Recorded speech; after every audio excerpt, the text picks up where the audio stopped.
All right. This is episode 2 of Legacy. Thank you for joining us this night. We've got a strong cast of characters. We're missing one player, our skill monkey. Yes, a bard that has a lot of skills. I did not realize that in the first session. That is a shame. In any case, I believe tonight we have Petra handling our recap. I do indeed. There's going to be a small blurb towards the end about some roleplay that occurred between the weeks in our RP channel, which I will step out of character to tell when that part comes up. But just gotta set the mood for here.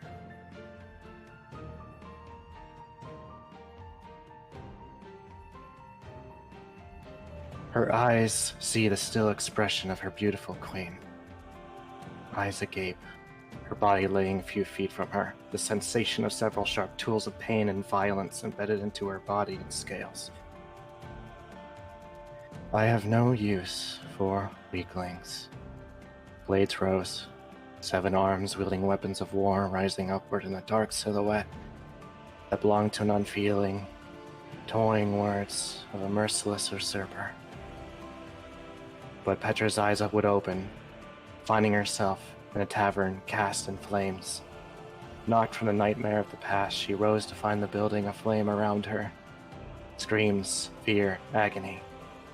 Her predatory instincts momentarily rising before her trained mentality subdued it. Creatures of flame and malice rose like smoke from the fires.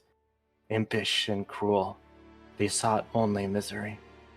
But with fear came bravery. She saw the looks of the people around her, but they had no reason for it. She would prove that. Be not afraid. She will protect you. She shouted as another brave soul rose to call of battle. Discarding her disguise, the basilisk knight charged into battle. Alongside her, she came to know him as Kaishin, a being of nature and what she would come to understand as a nurturer as well. With his magic empowering her, she found little threat from the infernal beings, until a foul wench of fire and torment broke through the roof. Mid-battle with a stalwart warrior she would come to know as Umbremis, the power that exuded off both of them. Petra knew she had found what she was looking for. Together in battle, the Fury's presence found weakness in her, the recent death of her queen making her vulnerable to her charms.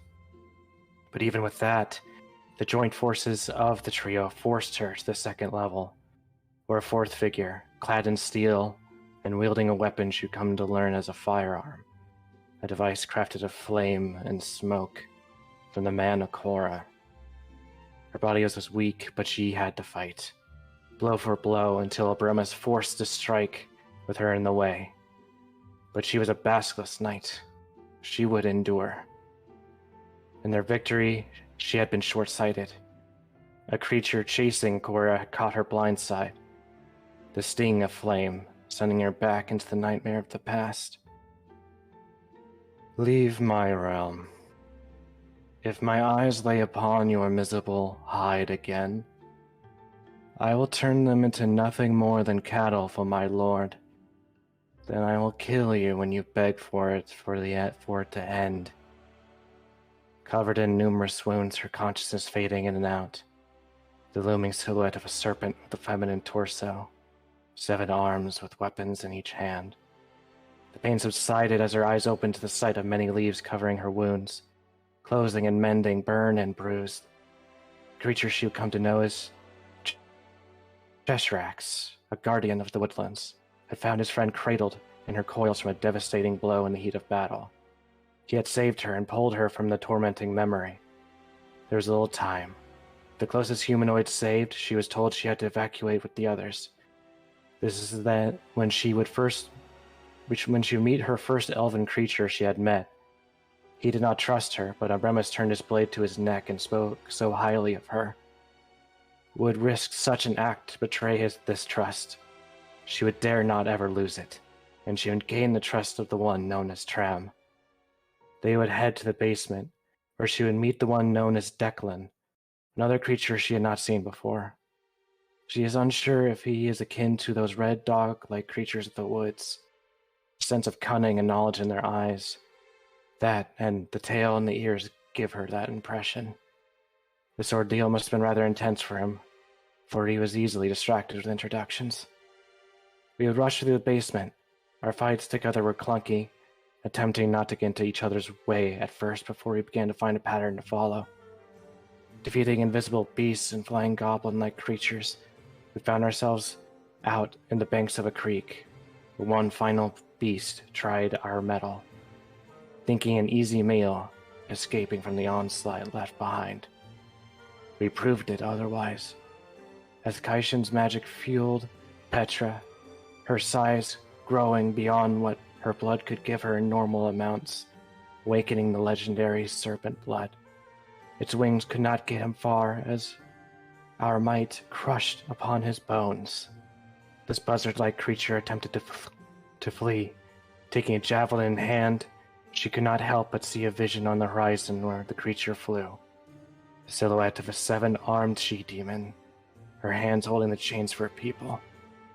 Her body tightened, her muscles expanding and forming tightly. As her gaze narrowed upon the flying creature, she launched it, driving it into the creature's flesh and distracting it from the dragon that fell above, crashing into the earth. The powerful creature rose, what she would come to know as an Obsidian rank member, same as Umbremus's guild. She had to. She pleaded for his help, and she was given a choice. A card that would be a question presented to her and to the people gathered with her. To join this guild, to gain the strength to be able to stop the pain, to gain power that will allow her to face the Marilith Queen. There may have been a choice for the others, but for Petra, this was the only choice. A ship, within a month's time, would ask her of this card. It would be a path to the land of monsters, her old home. Find the way to save her kind.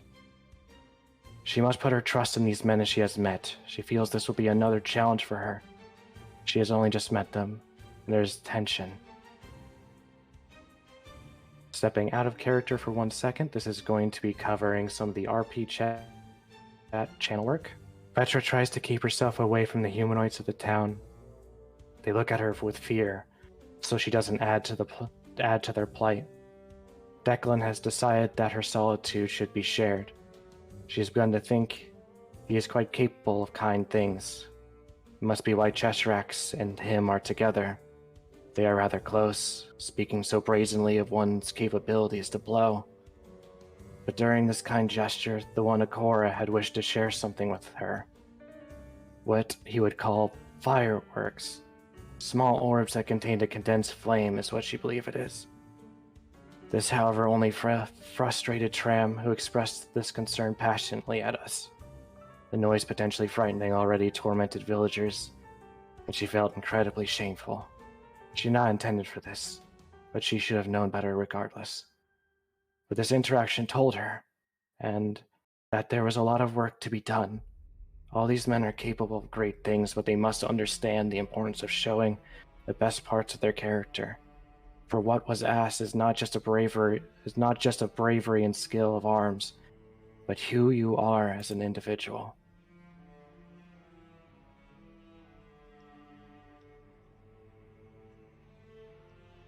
All right, thank you. 1d2 plus 1. Good job. No problem. For our first player recap of the game, you've set quite a standard. Those viewing, every time we have an episode, we will have someone recap. Usually the players rotate the task out. Obviously, we didn't do that for episode 1. Going forward, that'll be the normal. Hope you enjoy your 3 points of Inspirato, which is the maximum for our campaigns. Typically, you only can have 1 or none Inspiratos. You also have to get used to me calling things intentionally not what they are, and I'll also use that excuse when I unintentionally do it. Which I know is confusing, like damage is damage. In any case, yeah, we've got a game to play. Welcome players back to the camp that you are in outside the province of Dalewick, the city just under the noble district of Dallo'Don. That is where we pick up the next morning after completing a long rest.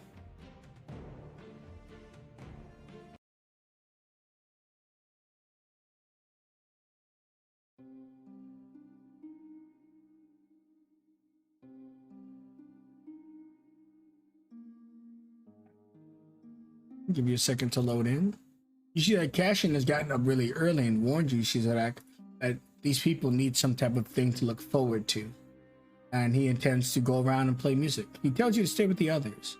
There may be other people that need your help, and you're not as good as a musician as him. Chester X, although he looks saddened to kind of be left alone in this area, understands that this is a place that Cashin's been in the woods for a very, very long time, and so he understands his urge to go out and help others. It kind of leave him to be with the others and hopefully mingle with them a little bit. His name was Tram, was it? Petra, I believe. That's correct. That is she. She was wanting to know if you would walk with her for a little bit. Certainly. I believe that's the term you humanoids use. While you're walking, let me set the scene for the viewers and for your own selves. The camp is oddly quiet, despite everything that took place. People seem to be grieving to themselves in their own corners, among their own people. You can see sadness on all the faces, frowns, obviously, after what took place is appropriate. Some people are crying, but even the tears seem to be silent. In addition to that, you can see that people have already begun digging graves, burying people that they've managed to pull out from under trees, bushes, the freaking entire village itself that crumbled. But despite this, you can see that other people are, like yourselves, are taking a stronger stride. Building the campfires, they're serving the food to the masses, they're tending to the wounded. Everyone in Dalewick and above Dallo'Don are doing their parts. Continue, Petra and Trent. You would like to apologize for yesterday. You have nothing to apologize for. But she does, and she has a reason. She has to portray the best that she can. She should have known better, that loud noises and signs of smoke were the last thing these people needed. She had mistaken that this was a human celebration and not something else. Oh, well, truth be told, I think I came across a bit harsh on Declan and Nakora yesterday. I know they weren't trying anything of any ill repute. It was merely the method in which they were going about it that I think was uncalled for at the time. She can see that from your perspective, and she shares these thoughts. She sees trouble if these are the men to join us. There is a wall or emotional barrier between them that causes immense conflict at any confliction of ideas.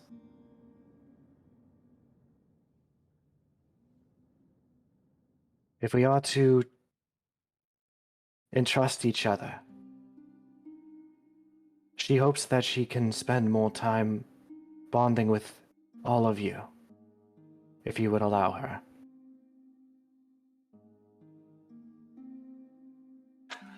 Well, I don't think you really need to ask my permission for that. It's an open invitation to any that wish to stay and join the guard. It's more But- so than that. Personally, given your actions from yesterday and the lives that you helped save, I would be more than willing, and happy, in fact, to have you stick around. She is happy to hear so. And she recommends that if this group is to choose this journey together, that through this month that we share time with one another and form bonds during activities, particularly the help and reconstruction of this city.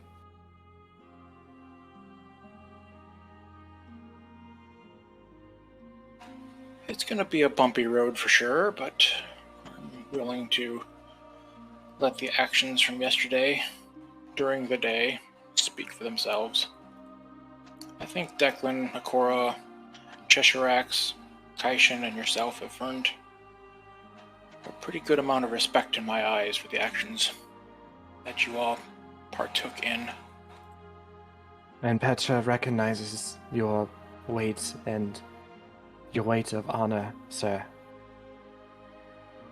To handle so many creatures on your own, that was truly inspiring. Well, it may not have been as entirely brave as you at least witnessed. You were outnumbered, and yet you managed to survive. That speaks volumes. Should it not? Survival is one skill I seem to be pretty good at. It is what her people try to do every day. Her kind, always perpetually on the line of a razor.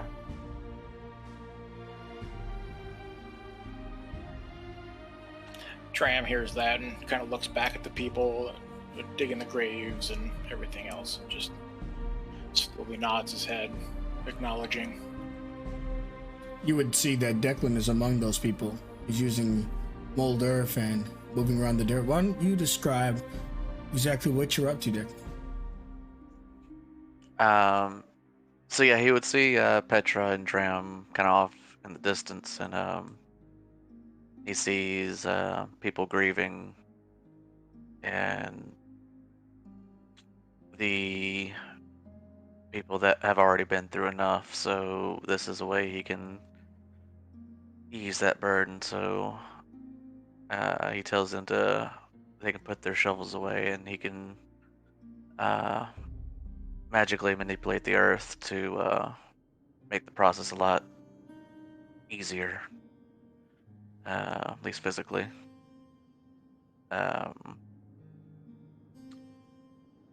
He's not the best at dealing with these sort of emotions, so he kind of awkwardly avoids those sort of topics, and so he doesn't really offer them much emotional support in that regard, but he helps in what ways he is prepared to.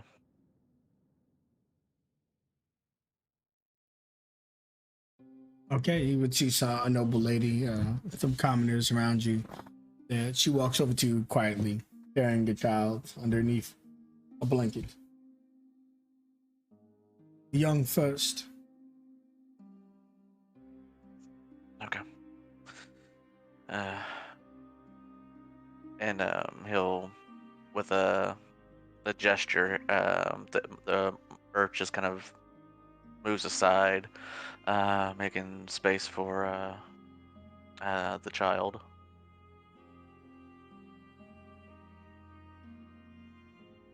And she places him into the mold and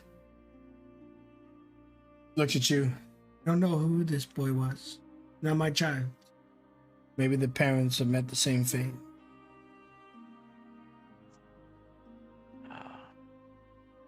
They didn't have anything amongst their possessions that might give you any hint. He's just a boy. And pants and a shirt is all he had. Not even shoes on his feet.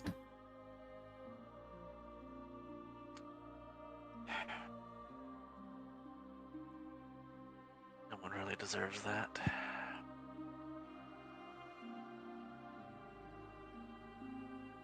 Well, he visibly looks uncomfortable, and he tries to change the subject. As he sees you struggling, you're going to see Chesserex kind of emerge from the trees looking down. It's never good to have to bury a pup or one so young. And he'll kind of kneel down next to it and help the noble woman start to kind of cover dirt over the top of the shroud. Did you know their name? Nothing of the child, unfortunately, remains a mystery. Nonetheless, it is our task to see that their spirits move on. Agreed. Unfortunately, we were too late for others. And as he kind of helps cover the earth, you'll see him kind of wave his hands over the top. You'll see just kind of like a bed of flowers go, but they'll just be young buds. Well, one so young, we didn't have a chance to grow in life.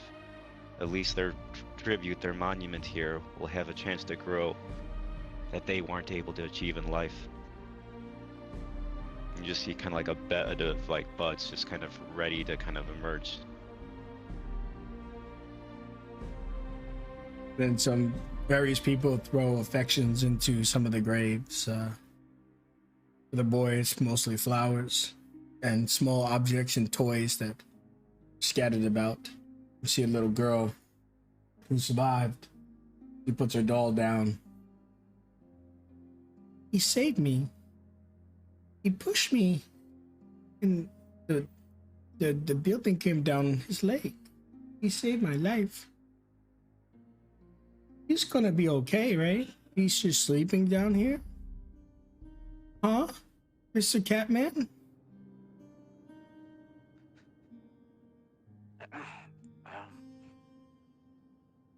Yeah, he's gonna be okay. Yeah, because he told me to just keep running. And he said that we were gonna play tomorrow, and he promised, and that's why I ran. I'm sure he's gonna enjoy your doll.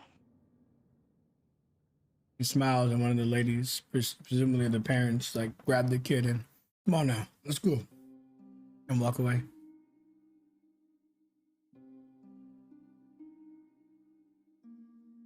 And after that business is concluded eventually, he just puts a hand on Chesirax. Thanks for the help. If you don't mind, though, I just need to sit down for a bit. That's fine. Not everyone is comfortable with death. Unfortunately, it's a fate for all of us. And he just kind of looks down at the scattered, belongings and toys and on the fresh grave. Just some of it have to meet it sooner than others.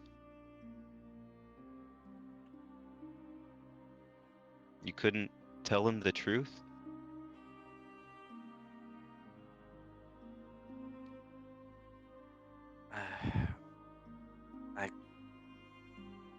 I don't think she would understand. And it's probably better that she doesn't. Your kind has a weird trepidation about this death. If we all live, we all die. Why would you be so uncomfortable around it? It's just another journey. And new life will grow from old. Yeah. I guess in that respect you can call us selfish. We always want to keep on going, no matter the cost. No matter the cost. I'll have to think about that. I'll see you around.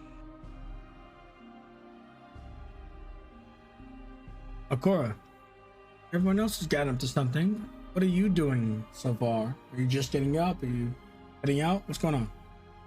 He has busied his hands in an attempt to busy his mind. He always likes to keep things cheerful, but I'm not sure anyone wants any of that crap right now. So he's set up probably a cloth, a table if he could get one, but probably not with how things are. So he's laid out a cloth, set his gun upon it, and gotten what little remnants he could from the last combat, which was pretty much nothing. And he's trying to, one, clean his gun, trying to get all the excess gunpowder and all the other smoke and carbon out of the bore, clean the pan on his handgun, and make as many bullets as he feasibly can. And also probably unmake all of the firecrackers that weren't used, because I imagine not all of them was used after a rather upset man came, and try to reuse the powder and make more bullets, since he doubts there's going to be any around here anytime soon. That and the little tinker toy he made last night that he messes with, he's gonna take that apart too. He had a little like piston that was spring powered, or made of a coiled up spring. He's gonna just completely take that apart. Might as well. Need all the parts he can get. And that's pretty much what he's spending his morning doing. Just getting ready, redoing things, cleaning things, making things. Okay. After you're getting your stuff together, you'd see eventually a troop come by, moving over here. One of them stops in front of you, or at least nearby, since you're still by the tent.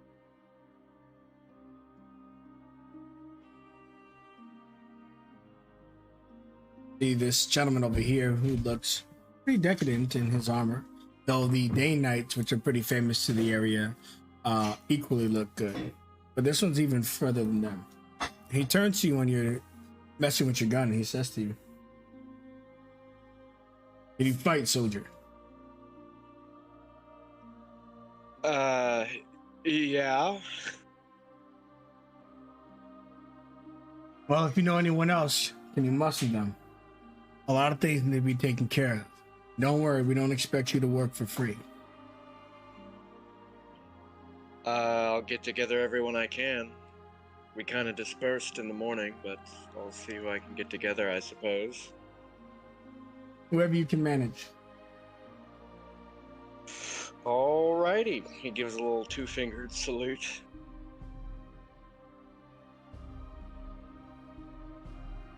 And what are the rest of you doing?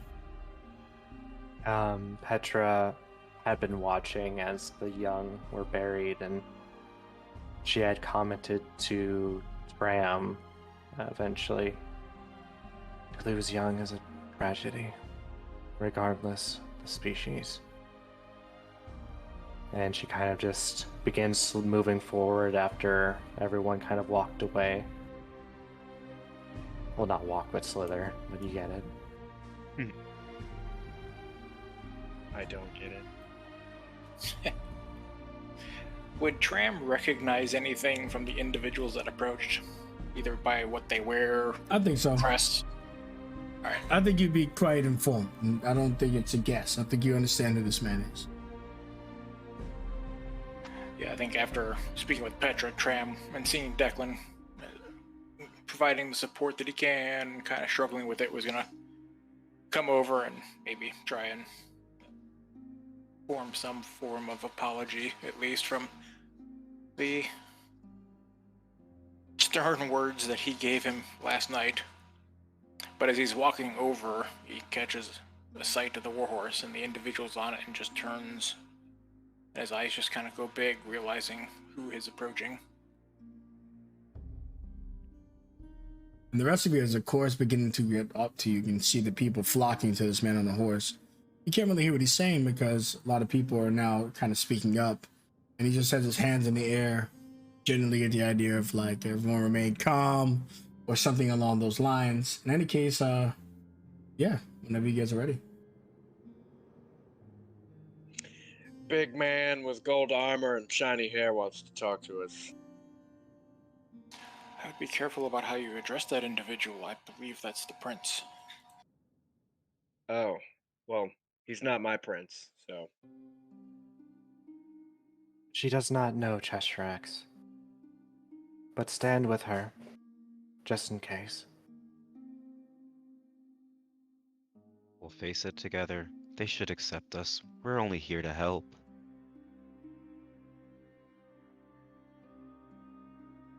As Petra slides there, she looks to Declan. What you did is what she thinks is beautiful in this world. That that was nothing. I was just do what I could. It was enough. Now be with her as she approaches this strange man in armor.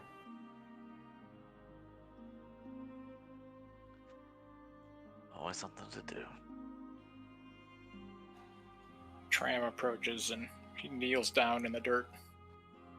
My lord, what brings you to this part of town? He looks over to you and he goes, "Oh, you're familiar with the nobility of this terrain, but you do not appear to be from here, unless I'm mistaken." That is accurate, but I do recognize the royalty of the area. I'm Prince Luther. He just kind of proclaims to all the newcomers that are walking up. So a lot of the people already know who he is, but he can see that a lot of travelers are here. So he looks to you, Tram, and he tells you, "The city above is mostly secured. We're moving what troops we can into Dalewick, just north of here that you can see. Pretty soon we'll have this camp transition entirely into that place. But we're looking for people to help deal with wandering monsters, beasts, and other type of stuff like survivors. If you think you're up for the task, and you know people that are strong and willing, we could use all the help we can manage."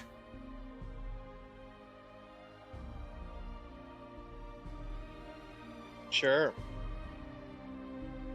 Tram will stand. You can count on my sword. Petra will rise tall and bow her head. The power of the Basilisk Knight will aid your people. Professor X is going to look over at the graves behind him and look over at him. Perhaps there's a few that we can save from the grove, from an early meeting at the grove.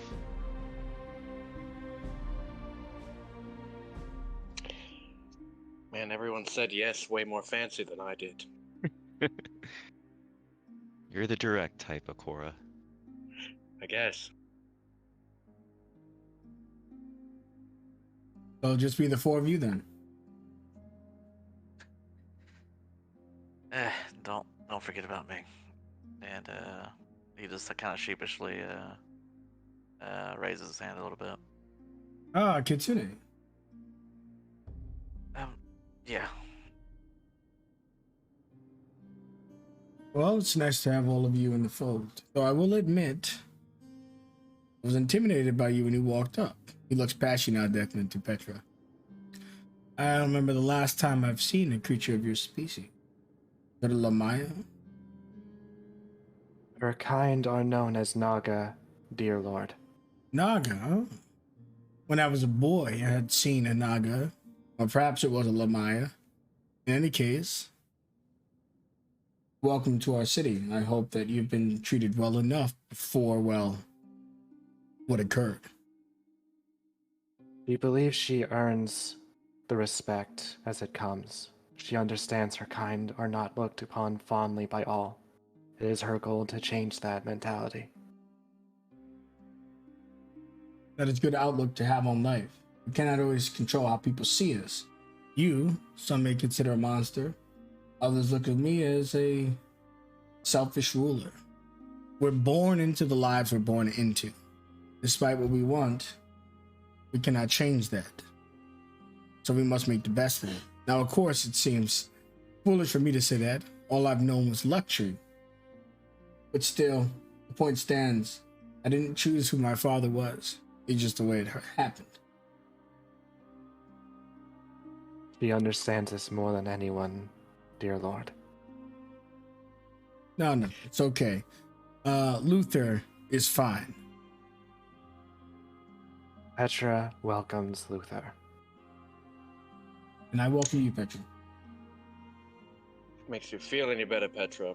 I didn't even know what a naga was. Thought it had something to do with eggnog. What is eggnog? It's like milk, but with alcohol in it. That sounds awful. It's a Christmas thing, and it actually tastes very good. Questions for later, Cora.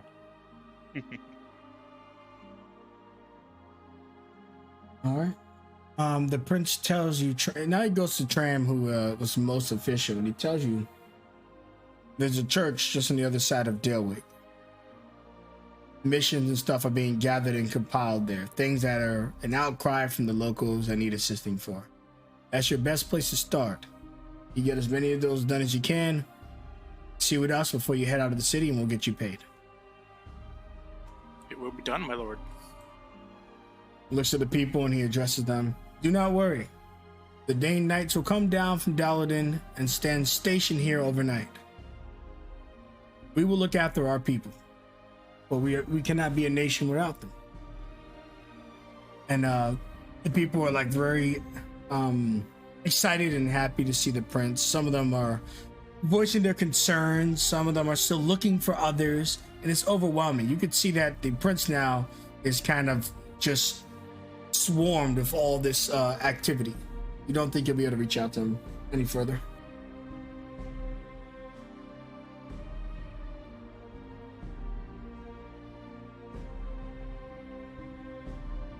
So what are the rest of you up to now? Cheshire just kind of leans over to Petra before she wanders off and just kind of gestures over to the prince. Some are planted in their position, others grow into it. I think he did both. Petra is unfamiliar with this Luther. She just will decide to not pass judgment until she sees more of his actions. Probably wise, but he was ready to accept the help, despite how it looked. And that speaks of a different type of strength, Cheshire. To accept help is a lot harder for some than they think. He smiles, thinking of Cashin. Yeah, well, others do it out of necessity too. And as we're kind of coming back into the main group, how do we make this travel? By foot. Unless you have the money for a horse. Horses do not like Petra. But she kind of like coughs a little bit. It shouldn't I be don't know. too long of a trip. Actually, that is a good point. Would you like wrap around the horse? She tried this. It was not a good idea. Horse was very mad at Petra. I feel like we could train a horse. But How would you steer the horse without stirrups?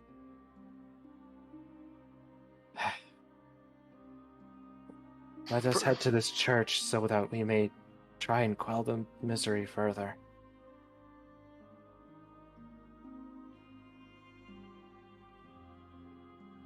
We'll lead the way. Yeah, does anyone know where this church is? He just said a church, right? Did he give us directions? I believe he said in the city to the north. Oh, does anyone have a compass? I mean, you can see the city he's pointing to. It's right there on the map. Cheshire just looks at you. Compass. I know any direction we're heading. May not know the destination, but at least I know which way's north. It's our point of the sun. It rises in the west, sets in the east. North is this way. Cheshire just looks confused. You can look at the lichen right there. I always get confused. Sometimes I flip them. You see a bunch of guards and some mastiffs up ahead, blocking the general entrance. One of them walks over to Tram and just goes, "Halt. Name, please. Destination." The name is Tram. We've been tasked by the prince to meet up at the church, see how we can make assist. Okay, the church. Is that true from all the people behind you as well? It is. I need everybody's name. Her name is Petra. She is a Basilisk Knight. Holy She shit, a was basilisk. a Basilisk Knight, sir. A Basilisk Knight. See, like, almost grips his weapon, but he sees that you're not hostile. There's no need to fear from Petra. She fought for your city when it was cast in flame. She will fight for it still. I can vouch for her. She saved many lives yesterday. Sorry, we're a bit on edge, as you can imagine. Understandable. All right. In any case, we'll have some men escort you to the church. And now we're being very careful with people who aren't, well, settled here.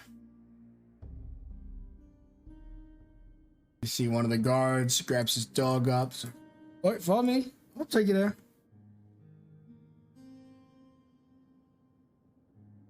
And then he'll walk you guys for probably about 45 minutes to circle around the city, get to the particular location of the church, which I'll briefly move you to the settlement map. I'm going to show you the route you guys take, and then you can get used to how Dalewick looks. Go ahead and do that tonight. To get to the map, let me know if you have vision. It's a map, overview map, so you shouldn't have any issues.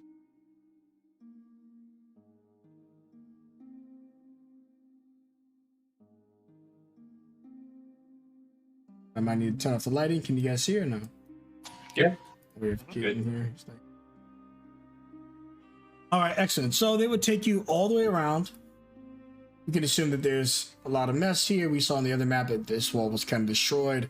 So it's a little tough to go right into the city, and they're also being careful letting anyone into the city.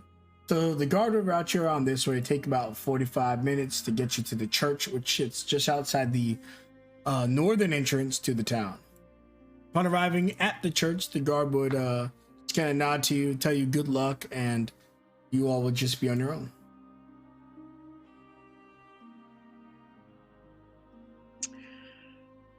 You know, Petra, I never thought of this before. But do you get sore from like traveling long times? Because you know how our feet get sore. Petra does not suffer this phenomenon, but if she travels too long, her scales begin to fall off, and eventually things start getting very nasty. I bet you could sell those for a lot of money.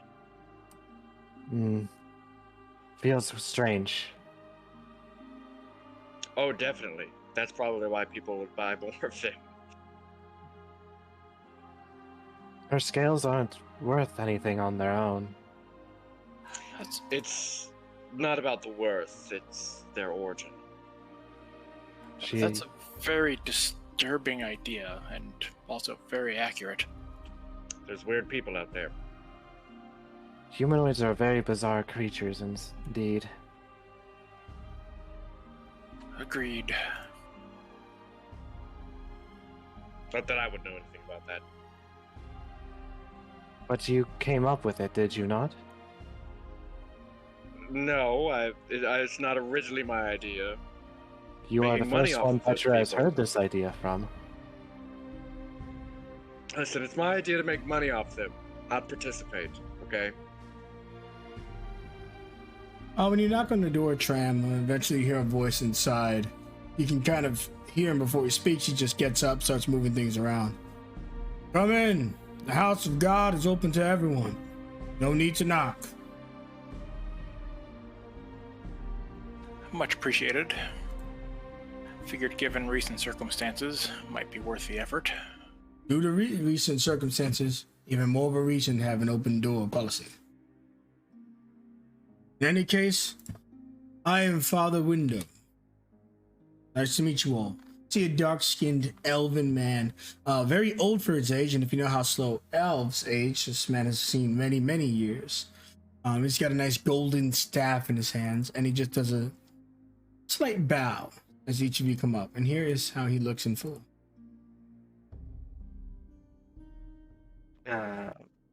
Is there any sort of like religious icons or anything that might indicate what god he serves? There seems to be about 4 on these walls, and then 2 different ones on these walls. It seems to be a general church, Gotcha. which he might serve only one particular deity, but there's still a place where anyone can come worship. To add to that, does it seem like there's anyone here other than him, like refugees or other? Some people Nice. would file in and out, some commoners, but right now it's just him. For What an is- open door policy, your church seems rather quiet. People come and they go.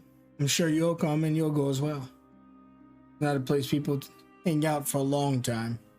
Get their provisions, their care packages, some water, some food, and be on their way. Most people right now are more concerned with finding missing friends and family than sitting in the church for hours. But That's correct. typically, people turn to the gods for answers, or especially in times of crisis. Of course, of course. So, but anyway, You hear like a bucket or something drop. Oh, don't concern yourself with that. Concern herself with what? It seems like something knocked over in his storage unit. Probably rats. You may wish to be careful, Father. There's far more than just rats around these days. That is true.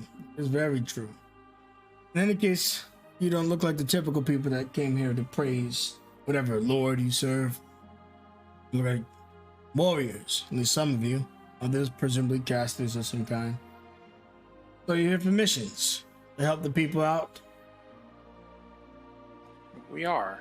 We were sent by the prince. Let's see. Well, this board here has plenty. Lots of people need lots of things. And then before you can say anything, you hear like more stuff dropping in that room over there. He walks back over.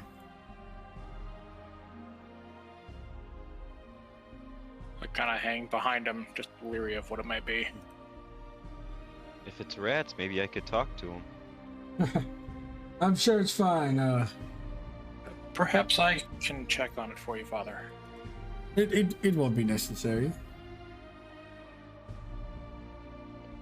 You can do an insight if you want. Those of you who can see him currently, I think that's just Tram and Petra. See the father? Yeah.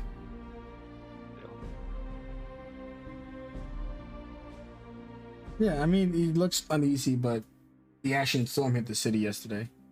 But he tells you it's of no concern, and see him lock the door and circle back around. Very well. Father, what is the purpose of this place? I've never seen such a structure before. So much stone and carvings and Work. This is what you get when people serve many gods. Lots of donations, people willing to put up for their lords. New photo added at least once a year, or what he would call a painting. But it tells you that this church was constructed a few hundred years ago, even before the city was here. That people respected it so much that they didn't even want to build it in the city because they wanted to respect the holy grounds. So that's why you could see on the other map that this is placed next to it but not inside it. Mhm. You think an old place like this with sturdy walls, people would try to sleep here instead of in tents? Perhaps come nighttime they will. We had a few guests yesterday. Only a few. Sure. Petra is reminded of her temple to Shara. This statue is the only difference.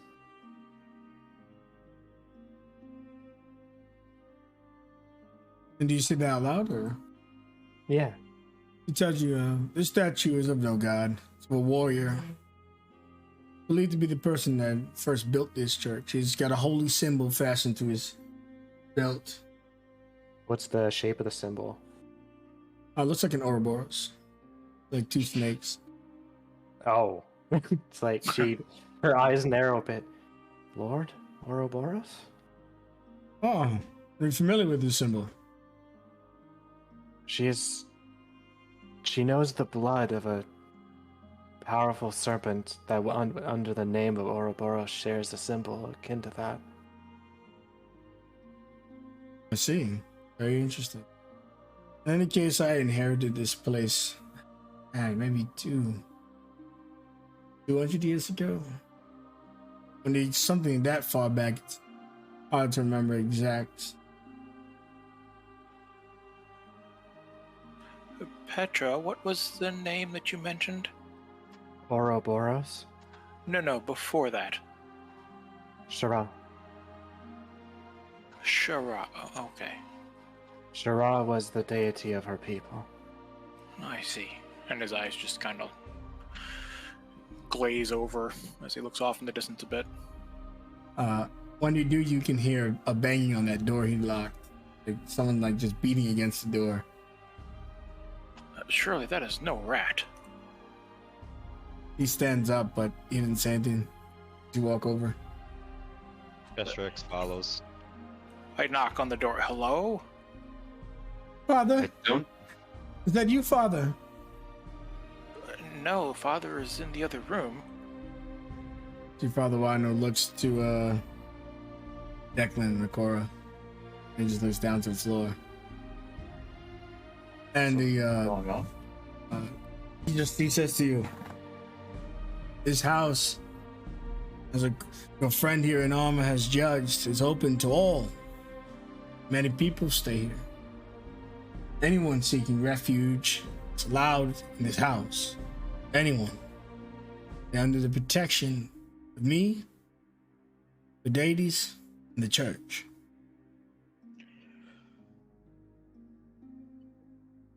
May they leave? Of course. Petra So- vows to bring no harm to whoever this is. And Tram, when you're knocking on the door, goes, Father, please. You said I would be safe here. Father, what's going on here? All right, they're back. I'll open it up. Now you must understand, he's getting his key out.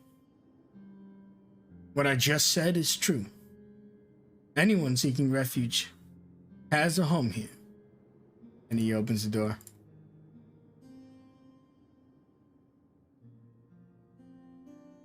And you see fiendish creature with horns and mass wings, though less monstrous than someone in your own party. But most certainly a member of the Ashen Storm siege upon the city.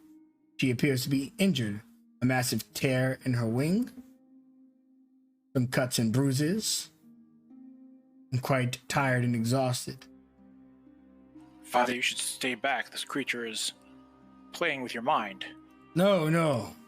This creature sought me out for safety and concern, and I told her she was safe here. And that is why I have not allowed people to sleep overnight in the church, because they will not understand. I know she was a part of the war band, but she's just was a soldier following orders. Guys, what do you see? I can't see from here. One of those creatures, or something very similar to what we fought before. Following orders or no, this creature is responsible for the death of many. He's right. Why did you escape? Why did you renounce them? Have you renounced them? Succubus. Sorry, Father. I thought you were turning me over to the authorities, and I got scared. And she looks to all of you. I fear the one who commands us. You wouldn't understand. You're all free. But I am a slave to my master. To that, Tram, you would feel Petra's hand on your pauldron pushing because she wants to get closer. Well, slow down now. There will not be violence in the house of the gods. Petra does not want to do violence. Petra understands. Petra is not free. Her people are in chains. Surely you can speak from where you stand. She can.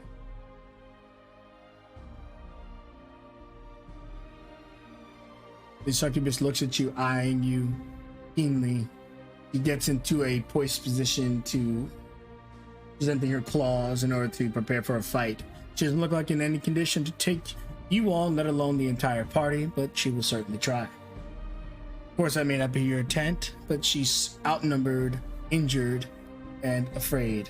Or perhaps, maybe just a good actress. In any case, what are you gonna do, Petra? Petra is going to put her halberd down and sink low until she's kind of resting on the ground, looking at her from the side of the father. She understands that when there's a great power that takes over, that you have little choice to protect yourself or the people you care about. You will find no harm from Petra, for Petra is also in chains by another.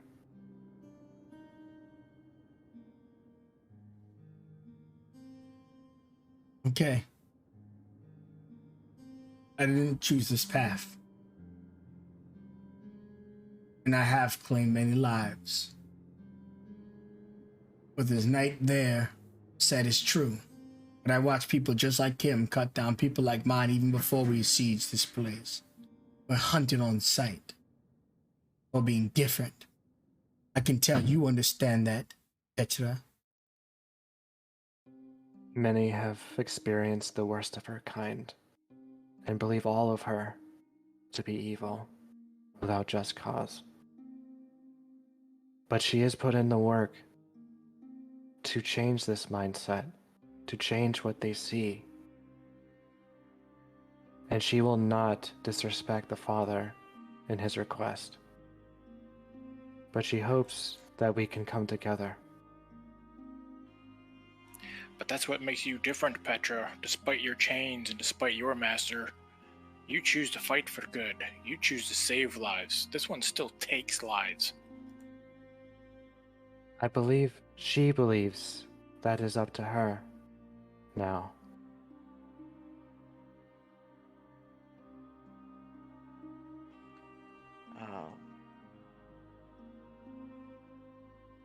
So Declan kind of steps up.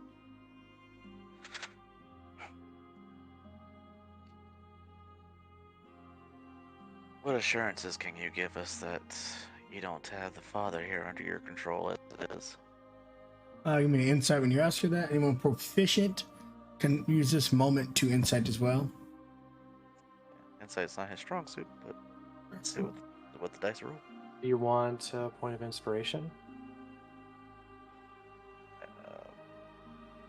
If you want. It's up, Yeah, it's I'll yours give to you spend. one.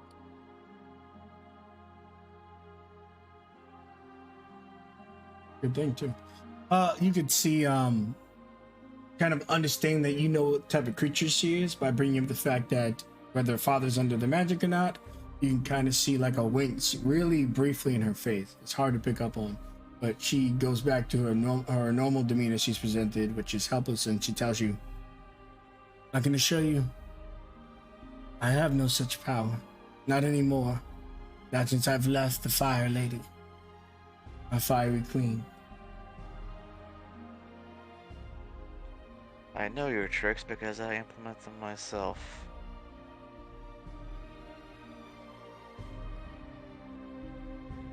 So you are to assume that I have him under some type of spell.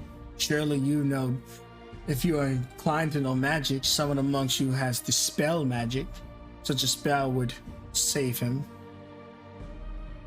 or even calm emotions. These are things my people are weak against. You're true, but just like Petra here can no doubt constrict, does not mean I'm deploying these strengths as we speak.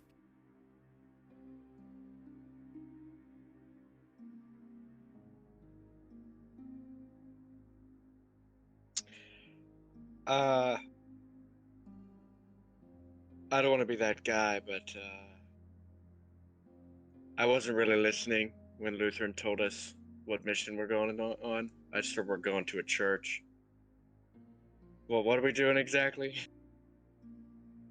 We are meeting a potential new friend, Okara.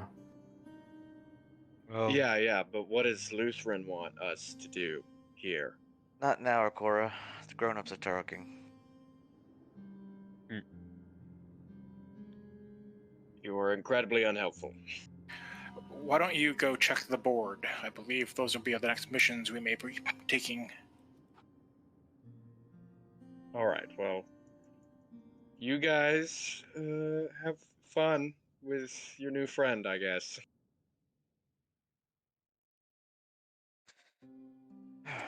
Father, lock the door, please. All right, you turn around. Socially, please. It's not the authorities. Stay in here. Recover. When you can fly, find your freedom. She's like tries to usher the door open, but she's not in a way that it would be contested. He just kind of like, it's okay, and pushes it closed and then locks the door. Thank you for being understanding. You see the father started sweating because, if you guys wanted, you could have forced him out of the way and slain her. And he truly seems to be a neutral party, for better or for worse. I will honor your words in this place. I will bring no harm to her.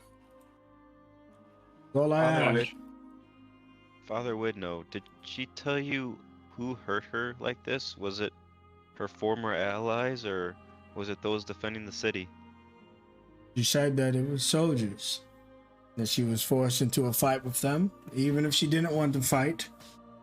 Fortunately, the Ashen Storm had passed her here. But the creatures themselves could not teleport. The storm was a means of movement for them. So it was do or die upon her arrival.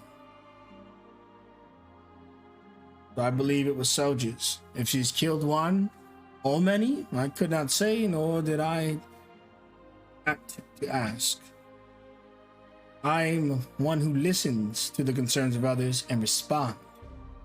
Do not seek for their injustice in their hearts, just what they want right now.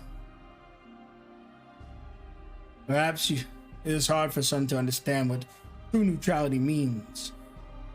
But all I know is that in this house you are safe if you are not engaging in direct harmful acts in the moment.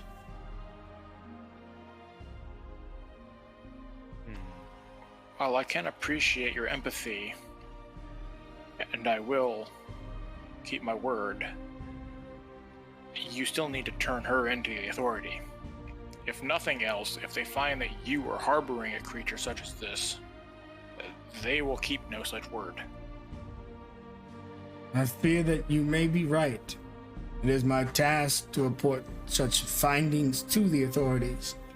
It is a tough middle ground between my faith and to the country that I serve. Which is more important? Well, Tram. I mean, if you don't give anyone a second chance,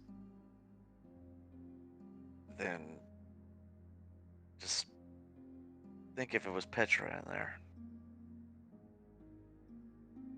Do you believe her, Declan? I'm on the fence. Petra? She cannot bring into words the appreciation she has. for all of your trust in her.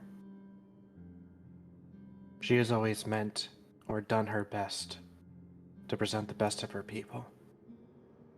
While fate has been kind and put her in the right path, fate has not been kind to her. This would be her show of character, and she will not deny her that. Tram steps forward and looks at Declan. While you present a very reasonable response, I'm not the one that needs justice. It's the people here. It really needs to be them that decide the fate of this creature. People are quick to jump to conclusions, quick to put someone to the pyre. I know that too well. Tram's trying to disagree, but deep down he knows Declan's right. Is there no possible chance of middle ground, where she is told that she is a captive here of her own free will, as long as she provides information that would help the city?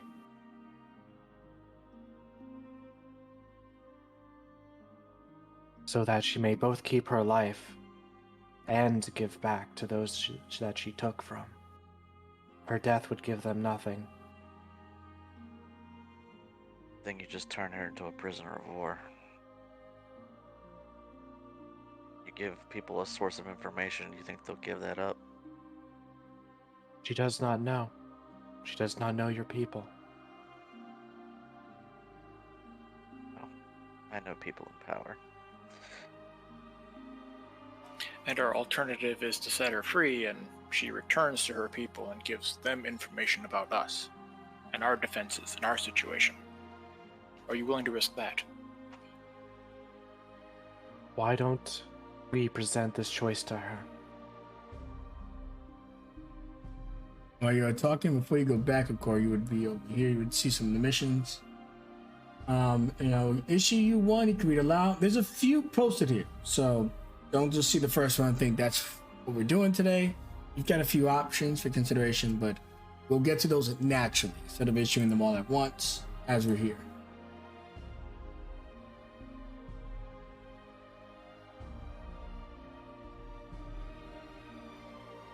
There is the first one. So you see a few missions on the board, Akora. What would catch your eye? The missions have titles associated with them. You see the Last Catch, Not This Monster, the Required Materials, and Under the Water Mill. Just off the names alone, what would you think that you would pick up and begin reading?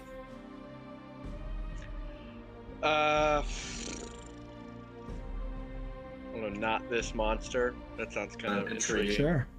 So you can go ahead and read this out loud, whether in character or to yourself. In any case, just so that everyone can hear it. Yeah, I'll just grab it and come over here. And with a sudden halt in the conversation, you're like, what? What's wrong? You guys talking about me?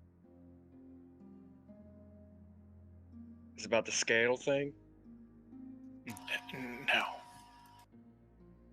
Know of the unnatural creature behind the door. So many. I think unnatural's probably a strong word. Just not from here. I don't believe she's of this plane, not of nature. It's so strange to me. I mean, are other planes not natural? Not of this realm, no. Well, I mean, you're about as natural in this place as she is, I would imagine. No, he kind of looks at the ground. Earth and stone. Those are natural. Her, it's like, I just can't place it. I mean, she's a demon. That's probably what you mean. Or a devil or Yeah. whatever. Well, that may be the case. And then he kind of looks over at Tram, Declan, and Petra. She doesn't seem to be like the others. It's difficult for creatures such as her. I want to believe her, but Their kind they thrive on deception. Well, we could always go on this mission here, and if we come back and the father's dead, then we'll know who's right. That is a terrible way to pronounce that, Okora. Well, I'm apparently not the adult here, so I can't make decisions. So I hope you make the right one, and we don't end up with a dead priest. See, Father Window doesn't say anything, but he's not approving of Okora. Anyway, got a cool card with a cool name. Not this monster. Captain Vona captured a strange monster that was wandering outside the lake, outside of Lake Lorecast. The creature, Claudia, claims she isn't the monster they claim she is, and that drinking the lake water changed her. The recent assault on Dallo'Don, and Dalewick has left everyone confused and frightened. Vona is willing to give you 1 week to crack the case, or she will send Claudia to the gallows. If Claudia's innocent, will you let her die, or will you push forward even without reward? Rewards none. Travel times fast, normal, slow. Yeah. I thought it was very on brand for what we were doing now. Have a little bit of more practice, you know. Thought this was like a practice run for this. So. Good insight. I feel like I might be able to help with anything that involves the land and what might be corrupting it. I couldn't save my own, not yet, but maybe I can help others.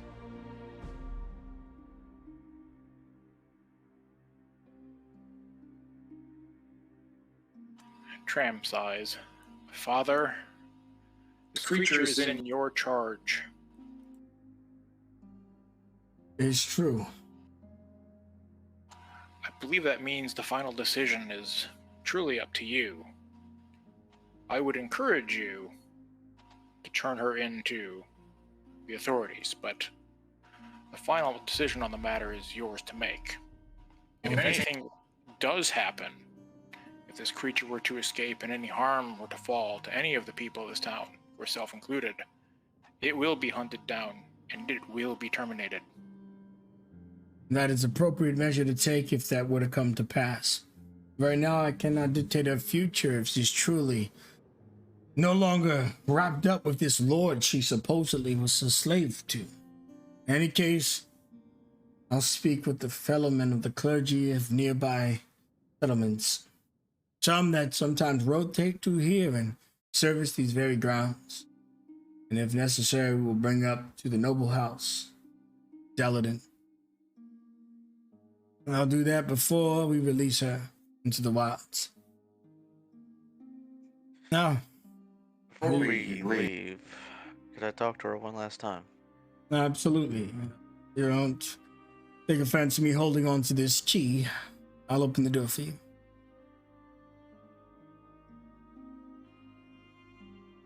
And are you guys settled with the first thing Akora pulled off the board, or do you want to look at some of the other stuff? Talking about Tram, who's still next to the board. I know some of you have already walked out. That one seems especially dire to me to start, so Absolutely. I would want that one. And Someone's life is on the line, man. well, and from Chestrek's perspective, you know, poisoned water and everything, that definitely perked his interest. So. Okay. Father Wino opens the door, and this time he kind of, seeing that you guys all seem to be level-headed enough, he'll step out of the way. He kind of propped himself up against the door frame.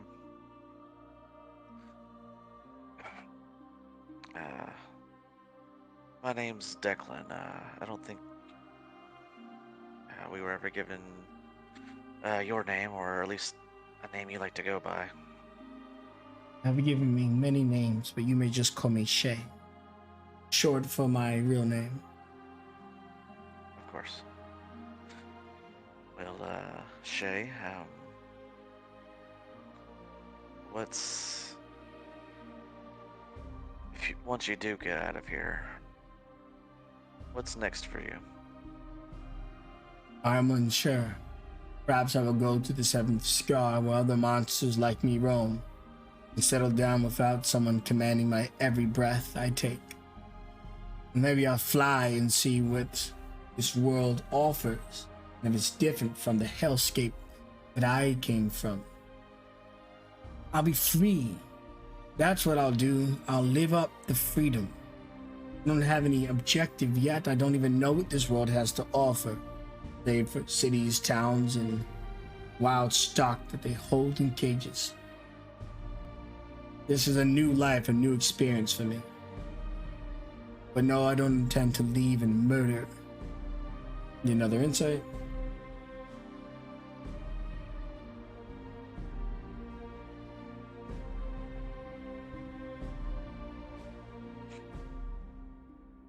And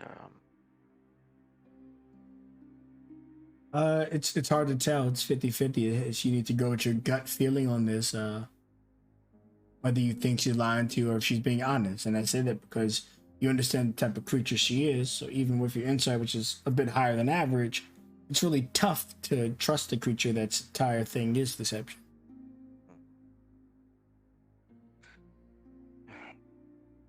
and this master of yours, surely there's more to it than just, master and servant. I mean,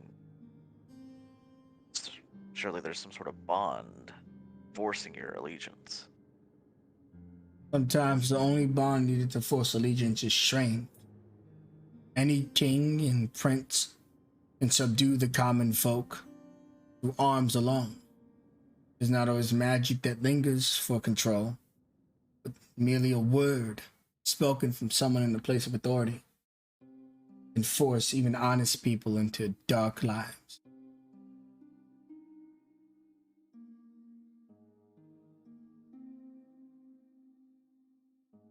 Why did you come here?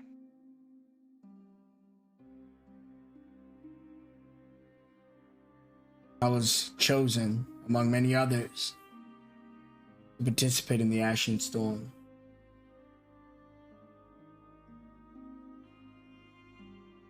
So I didn't come here free of choice. I was sent. Well, I meant to this church. I tried to fly away. The fight got tough. With my wing, you can see, and there is a massive puncture in the wing. It's practically torn open the entirety of her right side. I couldn't fly, and so I crashed nearby, and people scattered and screamed, "Demon, demon!" And they ran and they fled. Most of them abandoning the church, but the father came out in calm. And I thought that I saw something in him, that perhaps this world is more kinder than the hellscape. And I just begged him not to kill me. He lifted me up and pulled me into the church and put me in this room. And this is where I've been.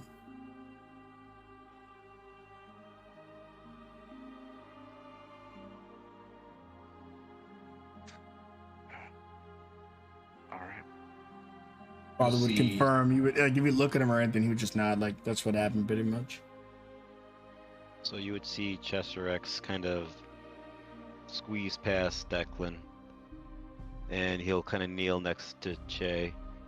Well, I guess if we're showing kindness in this world, and he'll kind of kneel down, and you'll see him kind of like break off a chunk of his hair and kind of coil it and place it on her shoulder and cast Cure Wounds on her. First level.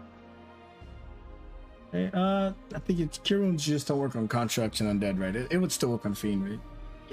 Yeah, it says Go ahead. it's up there. I was almost Yeah. certain, but I wasn't entirely. Yeah. So go ahead and give us that heal amount.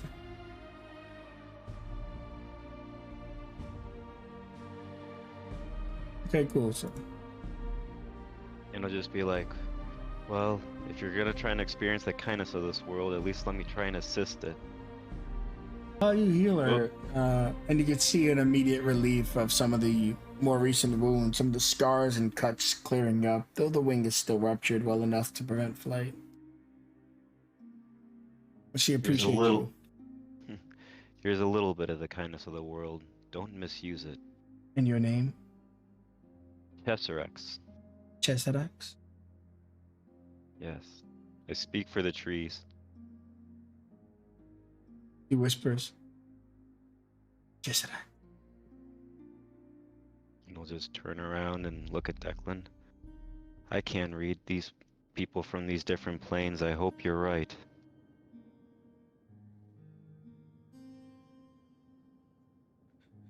We close this door.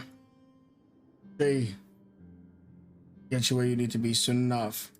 First, I have many things to consider. Surely you understand. She doesn't understand, but whenever you're on the opposite side of something that's beneficial, it can be tough. All right, there are plenty of missions to gather. You're going to follow this course of action. Please return when the task is done. Thank you, everyone. And I'll just thank you. Tram nods to the father. I know, thoughtful. Tram. I know, Tram. It is much to consider. Not easy either.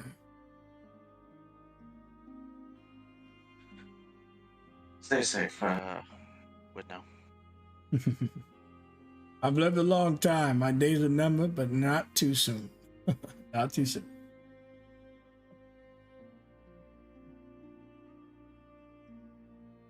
And Tram, I am going to take your words to heart. Do not think they'll be discarded.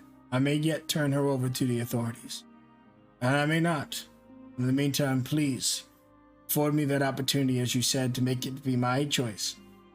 And to hold this secret in your heart, even if it is a difficult task. Tram looks at the father and bows his head. I wish you luck. You as well.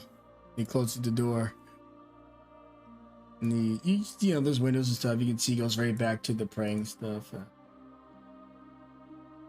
And now you guys have a mission to discuss, including how fast you want to get there, but of course general RP as well. Once the RP finishes up and we determine the pace, we'll take a 10-minute break.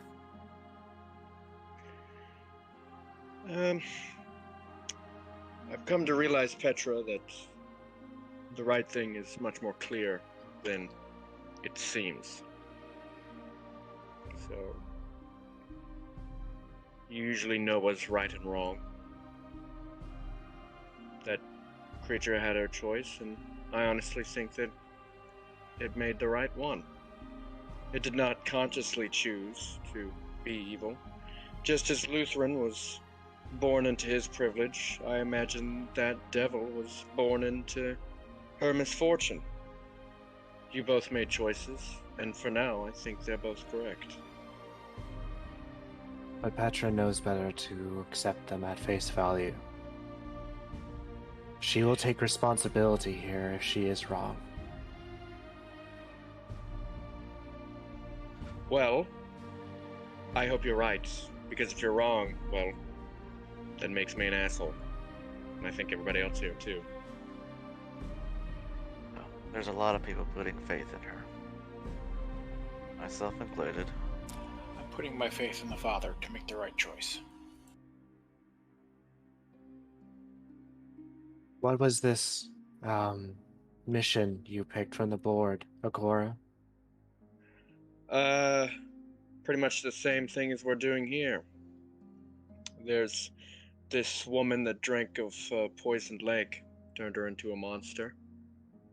She's being blamed for some murders or something of the sorts, and we're basically trying to prove her innocent or otherwise before time runs out. Then let us be on our way. It'll take us about 3 days to get there normally, unless you want to sprint the whole way. She wishes to see this individual for herself, understand what it is she's being charged of. For simply being a monster, she understands, but it's a bit much.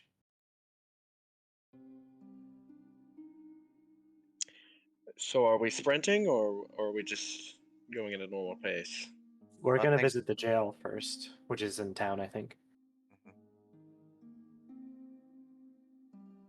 Yes. So all of these quests, they may not inherently say, but you could always go to the quest giver, and that could be beneficial in a few ways, maybe not at all, but sometimes you can get more of an insight. Some of the quests may be more upfront and simple that you don't need to do that.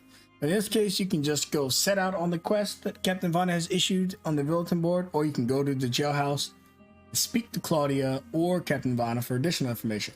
So of all of these side quests, and of course the main story narrative as well, you should really consider all of the avenues, not just what's presented in front of you. Yeah, it's an investigation. We need all the info possible. I say we visit them both. Okay. So since that won't take a long amount of time, why don't we do that before we go on break, and then we'll set the pace. Unless you guys Okay. want to go on break right now. I'm good to keep trucking. Fine with me. Yeah, I'm good. Okay. So we'll do that. We're 15 minutes away from the halfway point anyway, so we're good. All right, so let's go ahead and that quest called. Not this monster. Okay, because I have all the maps named in the quest. Dalewick, not this monster. Not the guardhouse.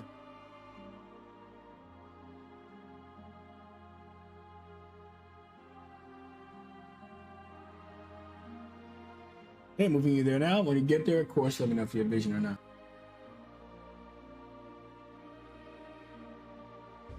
So you would have to move through the city. And just while we're getting familiar with the terrain, I'm going to put us on the overview so we can start seeing where all these locations are. So over at Dalewick, Maine, you guys just went to the in this upper left corner, and we will be revealing prominent NPCs as we explore most of this place, which has quite a few, depending on how much or how little you explore. Now we are going to go to the jailhouse, which is in this top right corner. I mean left, no, right corner, yeah. Captain Vana. So you guys would be moving all the way from the church over here. It'd only take you about 30-40 minutes.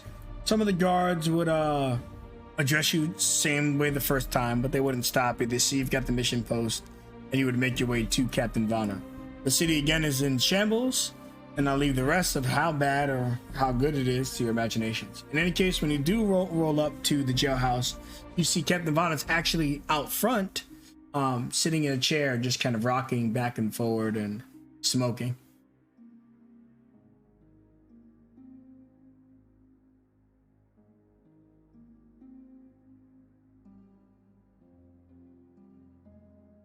Any of you address her, you just kind of see she's an older lady, very old. Since she's human, she probably needs to be retired, but some of you, especially if any of you have heavy warrior backgrounds, you can tell that she was probably a soldier or a knight before becoming like this jailhouse worker.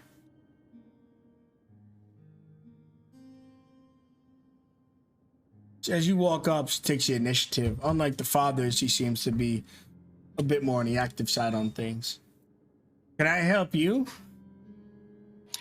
Captain Vana, That is my name, yes. we're here to speak with one of your prisoners, Claudia. Ah, Claudia.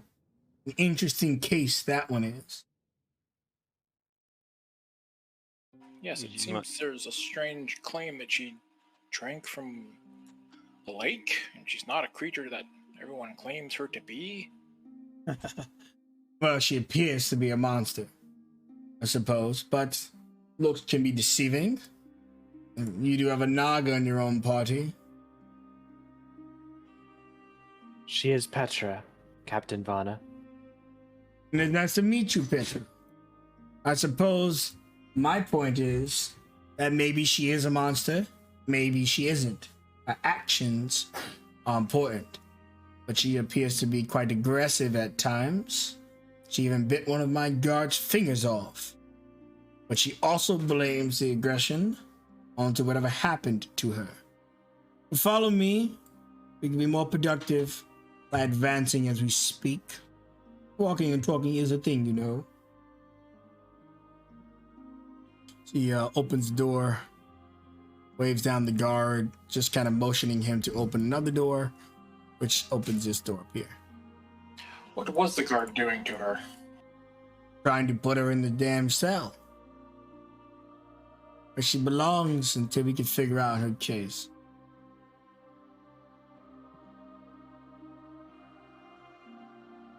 And you see that there's a few guards here, and she just kind of waves them down. You can see that you're with the captain, so they don't particularly care. It's not like you're just roaming in here yourselves. She gets to this wing and she goes, I'll let you take it from here. Of course, the cage will remain locked, but you can see through the bars. We've put her in a bath. At one point, she looked like she was going to suffocate.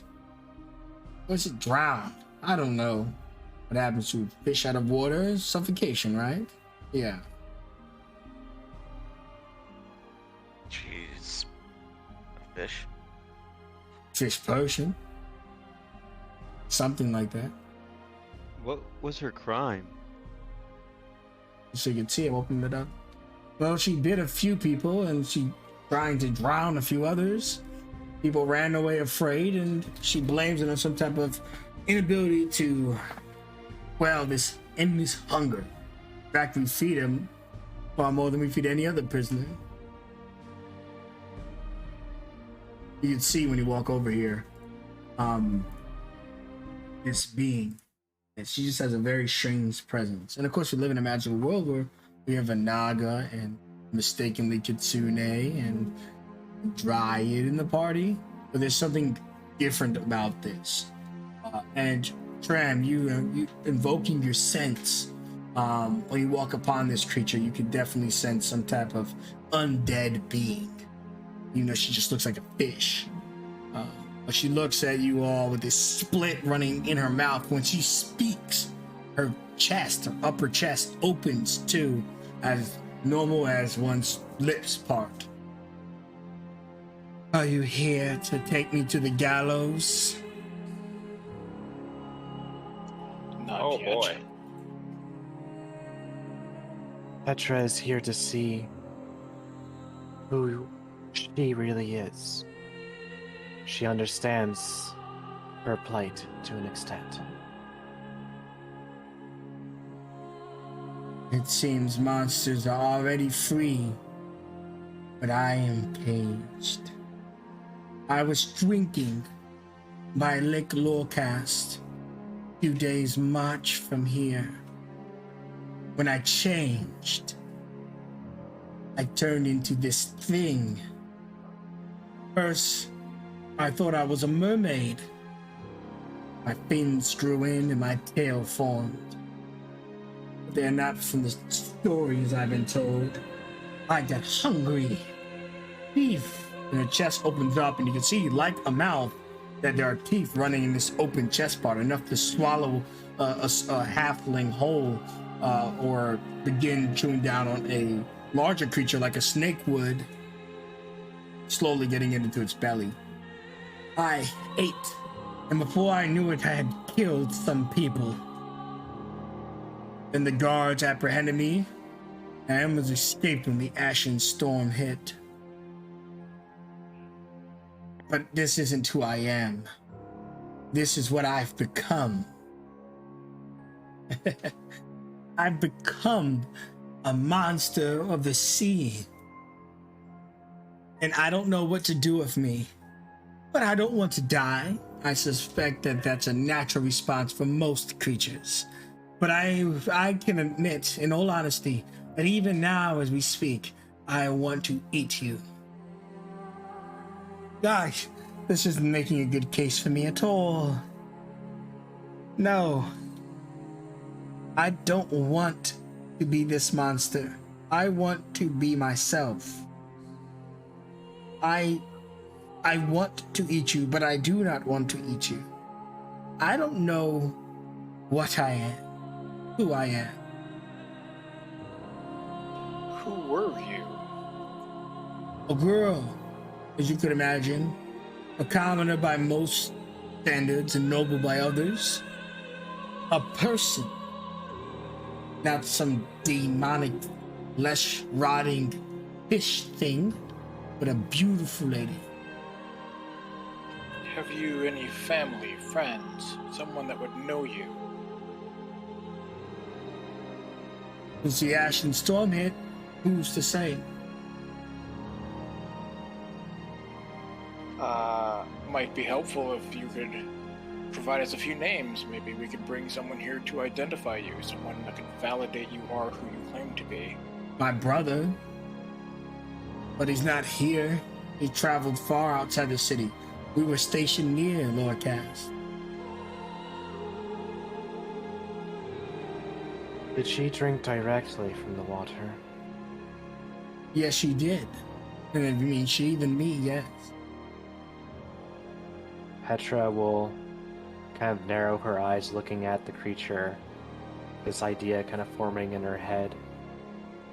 She speaks again, but it's not in common, as she will speak in this like hiss-like dialect at Claudia, speaking in Abyssal. Who is he who lurks beneath? You see, Claudia says to the rest of you, what is she going on about? As she looks to the others and shakes her head. What did you ask? When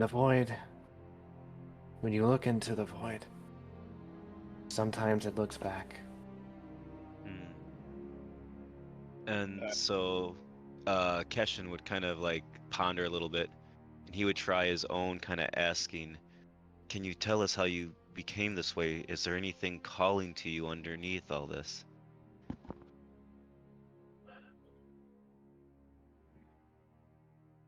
How I became this way? I drank the water from Lake Lorcat.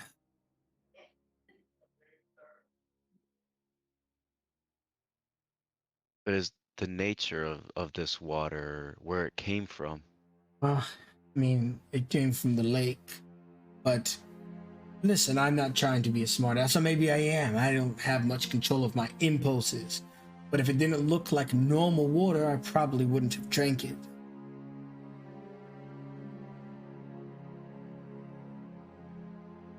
Has this happened to others?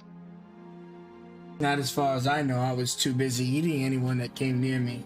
Perhaps even creatures that might have been turning into similar things as me. This mouth of mine is quite large, and though my petite frame, my belly bottomless. Oh yes, you don't need all your fingers, do you? Claudia, have you ever drank of this lake before, or was this the first time? I've drank from it plenty of times, but something changed. I remember before my capture that I bit something that looked like, like a zombie, I suppose, or a skeleton. And it just let me feed on him. And then it retreated into the lake and left. But the hours are unclear. Everything I'm familiar with, like I tried to remember my brother's name, I can't. She looks at Tram when she says that bit, but then back to you for the rest. That sounds to be the true source of the issue, given your current nature. You might help me, and I want to kill you. I want to kill you so bad. Yet you're here to help me. You falls out of this thing, just straight butt-ass naked, and just, you can see that she actually does have like a mermaid fin as opposed to a conventional lower half body that a female or a person would have. And she just kind of waddles on the floor, pulling herself with her fins and her hands towards the gate, grabbing it. I want to kill you, but I need you. And I don't really want these things. At least I don't think I really want these things. Oh. What will I... They'll kill me. They'll take me to the gallows. I'll die this wretched thing. This thing that you ate, what did it look like? Just like a fish person. I suppose not so different from myself. He draws back into the bath. You can see quickly that she starts to kind of dehydrate when she left it. Her skin getting almost dry almost instantaneously. She might not have suffocated or anything that fast, but it was uncomfortable. She tells you some type of zombie, some type of undead creature. As I ate most of its arm, it merely walked away back into the lake before disappearing. Some form of ritual, maybe. I couldn't really hear you, Claudia. Some form of ritual, maybe. Maybe.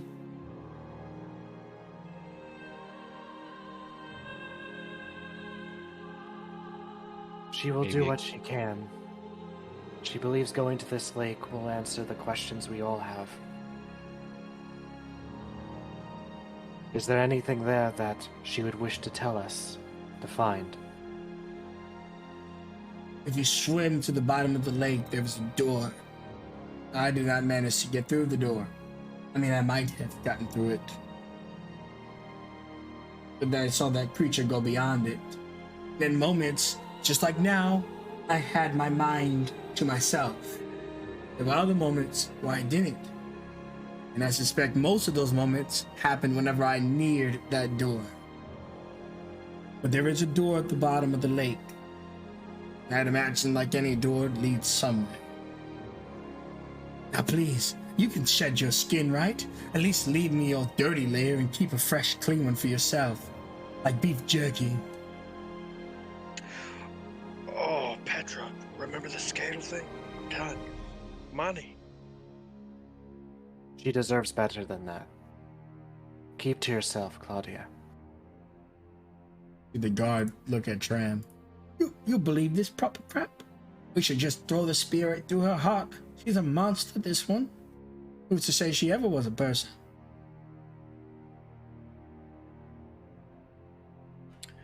Regardless, if a creature is out there turning normal people into these things, then it should be dealt with first. I guess it's your life you're putting on the line. You've got about 6 days, 6.5 before we put her on the rope. And we should not delay further. Captain Vanna looks at you. So you still intend to go through with the contract? Most people that have came in the last days or two, they've abandoned it at this point. Once they've spoken to whatever she is. Well, I can make no promises as to whether we can prove her innocence or even restore her back to the way she was, but if a creature is out there doing this, then I think we need to make sure we take care of it. Well, the mission was posted. It's not like any of us are going to stop you from pursuing it. You've got 6.5 days, at which point in time, at a moment's later, Claudia and her monstrosities will be resolved the old ways.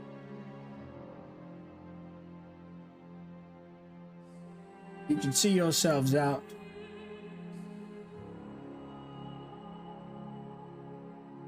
Petra would look back at Claudia for a long moment. Her eyes kind of looking like they go into a memory before she kind of looks again. Petra has promised to help in what she can do. And she will make sure that her actions will tell others what she is, not by how she looks. He opens her chest and mouth one more time. Good luck. It's not. She nods and would quietly follow after. And Declan, as you're like last to tread out, she goes to the cage. She like slips out of the bath. You, why did you get into the tub with me?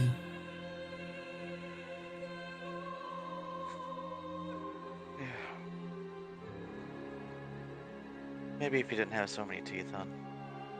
Oh, discrimination at its finest. He goes back into the pool. The guard, he just lifts his hands up and he shows you he's missing a finger. He whispers, "Good idea, man."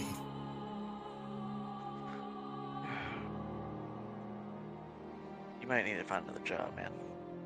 Oh, I'm looking. I'm looking.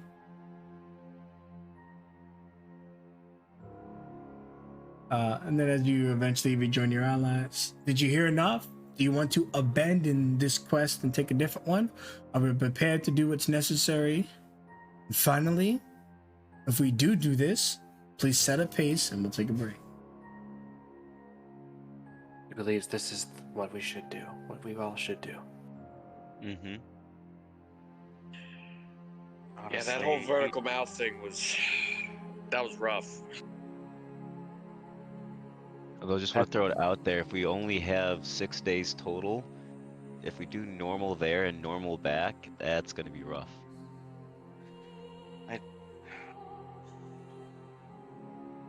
We may have to do a fast one time. And I would almost want to do it going there. I'd almost prefer to get up there at normal time and rush back if we feel the need to rescue her. If we get there and realize this entire thing is false and she deserves to be hung, then there's no point in rushing. I mean, she's eating people, so...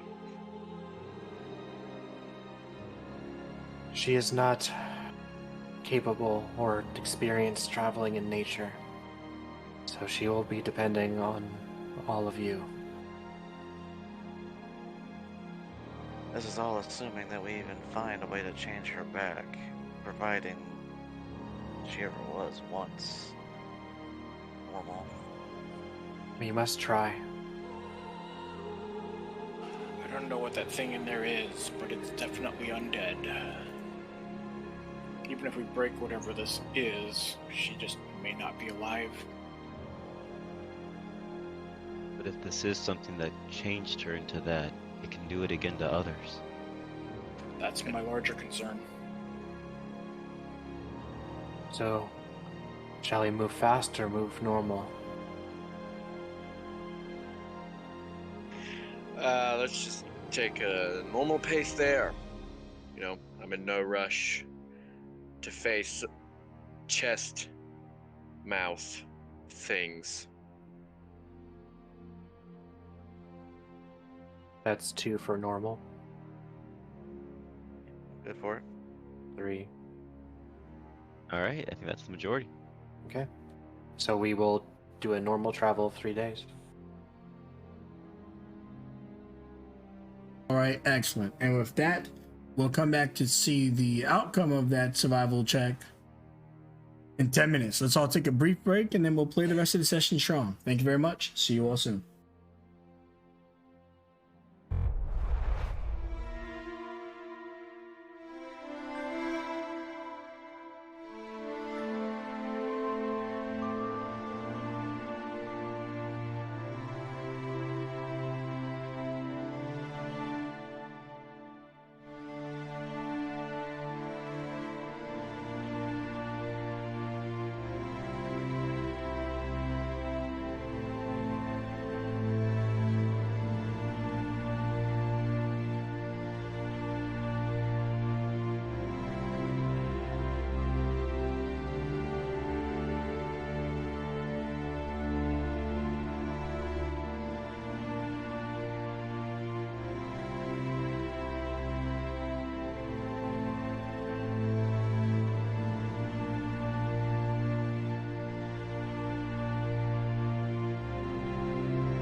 All right, everybody, welcome back to the game.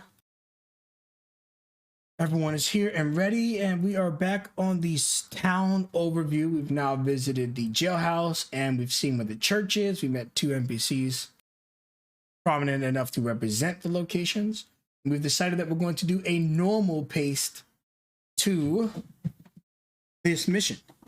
So for the stream, I know most of you know, maybe not all of you, whenever we do a travel from a location to location, instead of doing what D&D says to do, which is roll a random die to see if there's an encounter or not, all the players make a survival check, which you guys can do now based on the speed that you're going. And if they roll below the target number, then we get into a random encounter, which 9 times out of 10 will be a fight, but not always. If they hit the target number or above, then they get to the location, they spend the normal days, and everything is fine. So you guys are doing it in 3 days, normal survival check. We're going to add up the total and see if we are going to find a random encounter. Is that everybody? That is everybody. Luckily, to balance this, if you want to use it in your systems, if you're watching, or if you're a player, we decide the total by assigning a raw number to each character. So since there are 5 characters and the number to beat would be 10 times 5, because each of them are worth 10 for the travel. So is this above 50? I'm not so sure.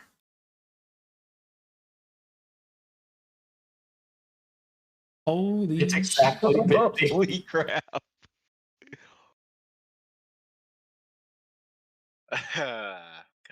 kind of disappointed. Okay, so you guys make it to your location. You spend 3 days. Oh yeah, it's equal 7. It's 57. You guys are above it. So the travel was only a rate of 50, and you guys got a 57. So you make it to your location in the expected amount of days, which is 3, which means you have 27 days before the Obsidian ship arrives, and 4 more days before our friend here is executed. So when you arrive at the location, you can kind of see the lake in question.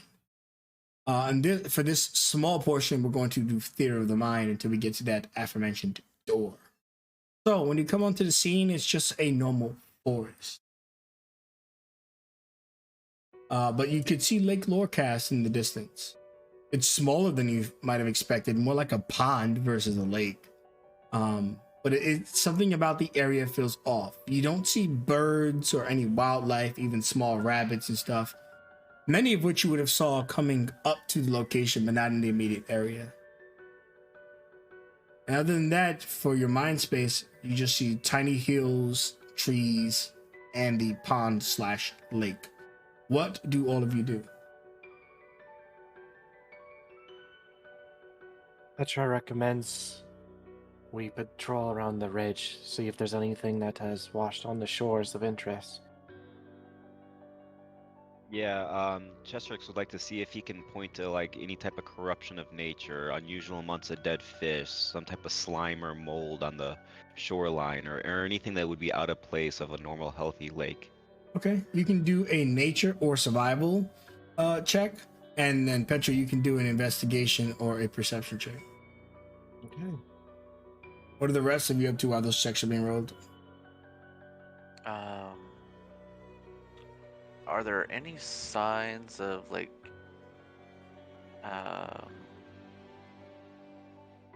other creatures like Claudia or something that would stick out? Survival check. You see if you can, like, animal tracks and stuff like that. That's all survival. In this case, it's creature track, but it's still survival.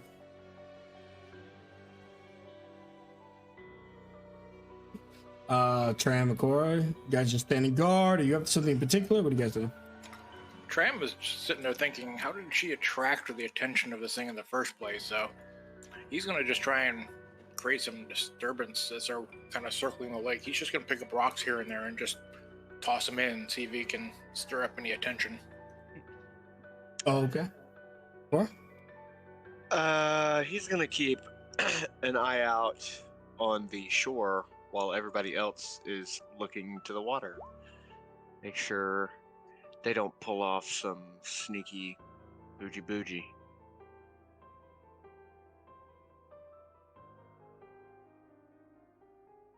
So you're just watching the others? Taking a look He's at. playing lookout. Yeah, basically. Sorry, for me at least, your mic keeps cutting out when you say exactly what you're doing. I'm going to look at land while everybody else Okay. is looking at the water. I don't know why, but you said it and it's just cut off both times right on the word. Like, what are you watching? You watching them? Watching? So you can also do a general survival or an investigation. So Tram, you're doing what you're doing. So we're gonna start on the list, bottoms back up, starting with we'll start with Cora since his skill just came through. So Cora, you're looking around on the land in the immediate area, and you can see that the trees have strange writings on them. Kind of like how an animal marks their territory, like a bear or a wolf might scratch a tree or something like that. You see that all the trees are scratched, but what's not normal about them is one, they're dramatic, and two, they're numbers, just like 1, 2, like that. Some of them are 3 and 4, but they're all like single slash lines. No one's like drawing like the number 4, for example. So they're tally marks? Yeah, they're tally marks. There we go. I couldn't remember the word. Go ahead and sit on that information. So Trem, the performers was mostly to see if you're very exaggerating what you're doing in regards to the guiding attention, but you're still able to toss stuff in the water, of course, and walk up and down. At the moment, you haven't drawn any attention, but who's to say that could change? It could take 10, 15 minutes, and right now you've only been doing it for about 5. Declan, as for your check, you would toss in the core stuff, of course, because you're looking for the tracks, and eventually you're probably like, what if it climbs? You're looking at the trees too. So you see the markings, and that's pretty much what you and the core get, because there are no tracks of any creatures or evidence that a creature was recently through here. All right, next we have Chisarak. An 11. It's kind of tough, because right now there's not much information being yielded. I would say that while you're looking at the general environment, and you were mentioning like even creatures in the area, you would see that some of the fish are dead on top of the water. I'm sure that's concerning.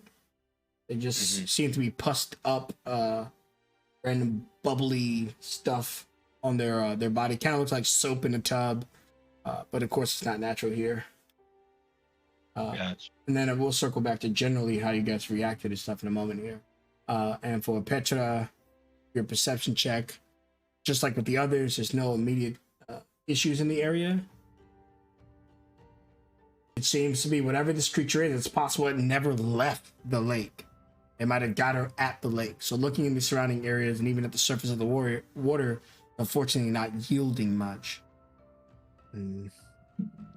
She thinks that we may try to lure it out.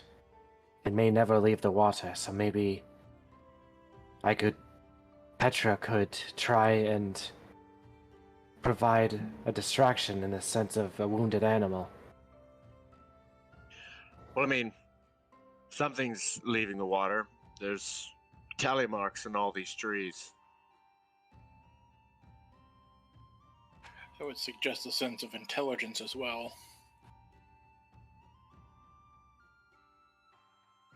Might not be the same creature, but I don't know. Weird. Someone numbering nearby trees.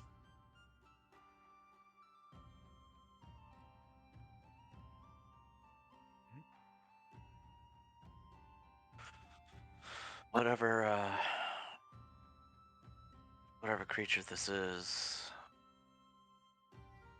you might want to be aware of its claws, whatever it's using to mark these trees.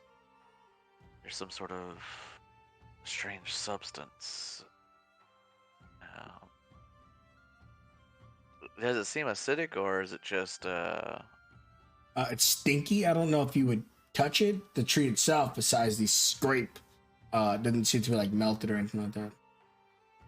Gotcha. I guess we'll say he takes like a piece of paper or something, and kind of like roll it up into like a little, just roll it to like it's very narrow, and just kind of like dab it into the substance? Sure. You kind of dab it up, and you notice that it has the consistency of honey. Doesn't do anything to the paper, though. Tasty. Well, definitely wouldn't want to see the effects this would have on on one's body, but just be careful with it. Let me see if I can figure it out. And Chester X would hover his hands over the water and cast.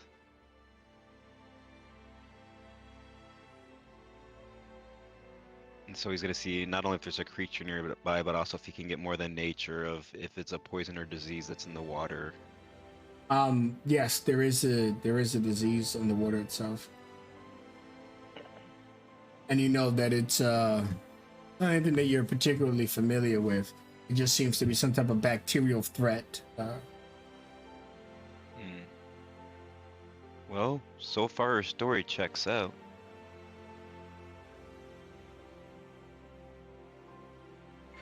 And if she's to be believed, I mean, this is recent. If she did drink from this lake before. Why would someone drink from this lake in the first place? But it's as she said, it was not always like this. There's something new that has changed it. We may have to drain the lake if possible. Drain the lake. She may need to find a nearby outlet. And it would take time, but maybe tunnel a small ridge away from it to draw the water out. We only have 4 days. Time is not something we have much of, and I'm not exactly an expert in digging out tunnels to drain water. That would take some time. I don't know how much, but that's a lot of earth to move. We have to find the source of the corruption. If need be, Petra will go in. She was simply seeing if there's as many options we could make before having to do so. I mean,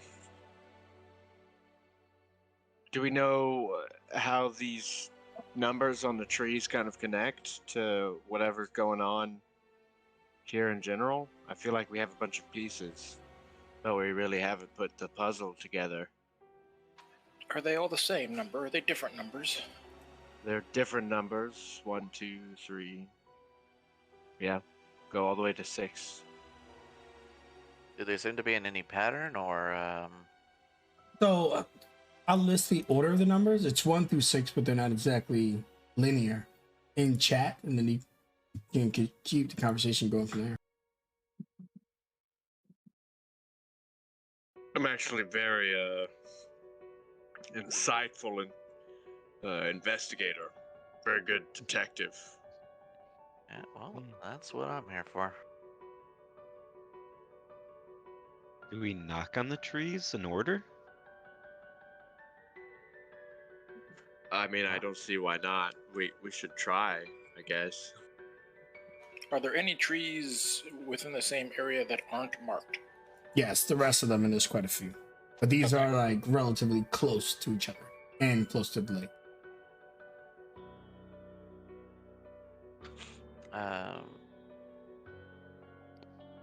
Would these would Declan be able to determine if there's any special sequence to these numbers?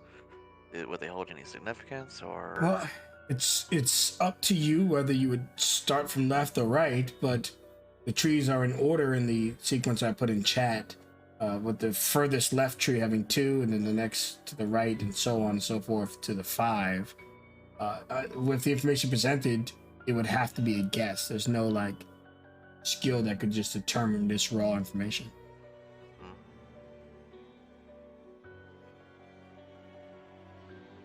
I guess I'll just start looking around the area to see if there's anything that he might be able to give these numbers a meaning to.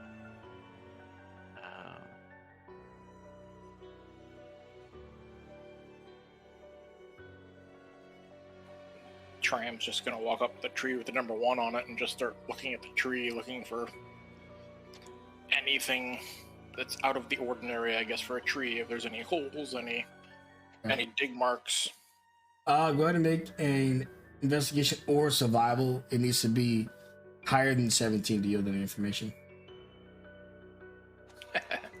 So you just kind of come to the same conclusion that Declan has come to so far, but no new information is brought forward. Be mindful when you do a skill check, it's not keep doing it to get a better score. That is your best effort. Yep. No, just in general, not just for you. I mean, maybe it has something to do with the events in general, right? The big storm and stuff. I mean, this kind of happened in pretty close relation to that, right?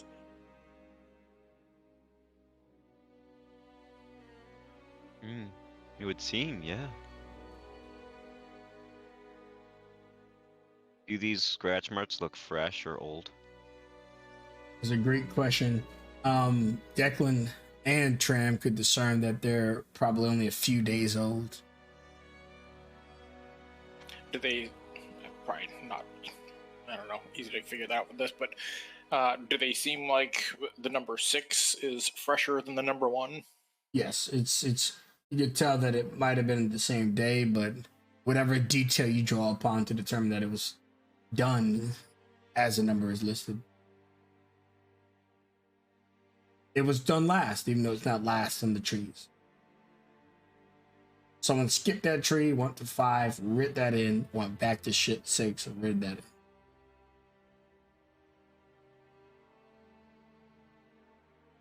So looking around these marked trees, is there any signs of like blood or like maybe these trees are marking a kill or something? If there was, your previous would have revealed it. Pretty much tallied everything into that 17. If somebody else is proficient, then they could help you or you help them that hasn't already made the check for this to maybe yield additional information. Right now, you're just working off what was told. Oh, and fun fact, I do have guidance.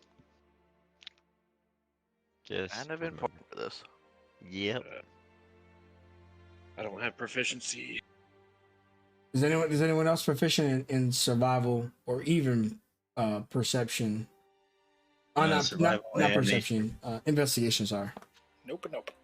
I am proficient in survival, but I rolled one earlier for the lake. Declan's all about investigation. Oh, what did you do? Did you do that the first time, or no? You did survival the first time. Okay. You asked me to do survival. Well, you weren't really looking for the trees. It just kind of wrapped it into your survival. Yeah. Since you didn't do an investigation, you can do it now. I'll guide you.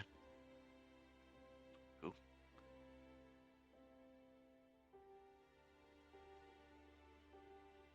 Is it the same modifier you put Arcana? Yeah, it would be. It's he's proficient, so. Okay. So yeah, you got a really good score now. Yes. So go ahead and first just kind of ask me what you're hoping to find out, and then if it's appropriate, I'll tell you. If not, I'll give you some more general information. All right. This was in regards to the trees, I believe, right?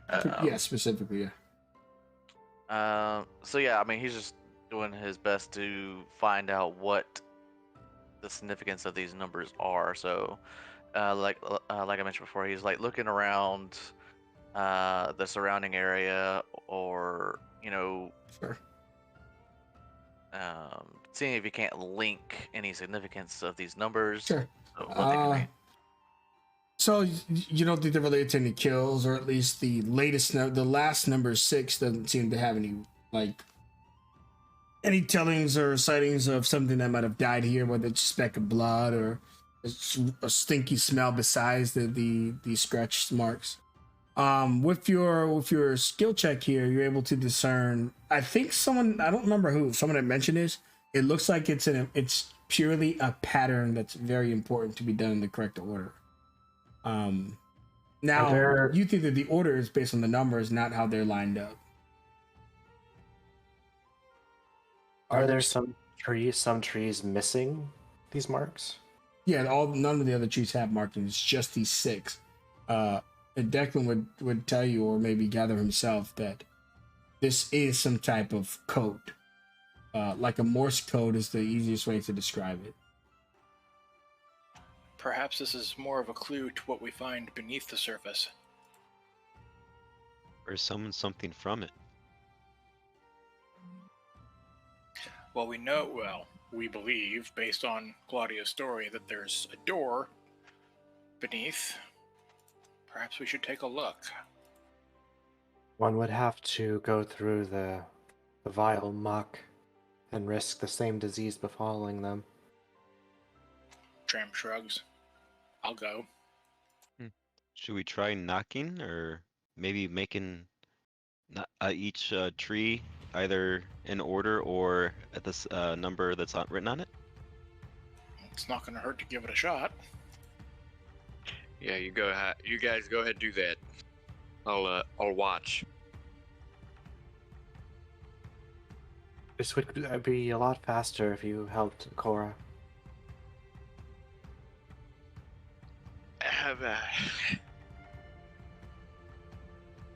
Well, fine. I better not have a weird vertical chest mouth after this.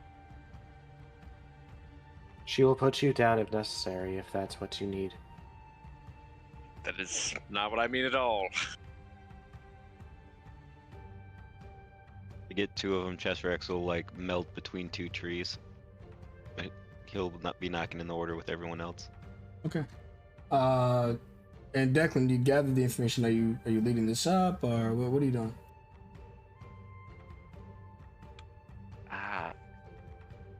He looks to Tram. Like, are you sure about going in there? I mean, you saw what happened to Claudia. That doesn't bother me any. Are you insane? He shrugs. I'll take that as a yes. If you want to throw your life away, Let's expend all the possibilities up here first, and if we're left with no option, I'll go see what I can find down below.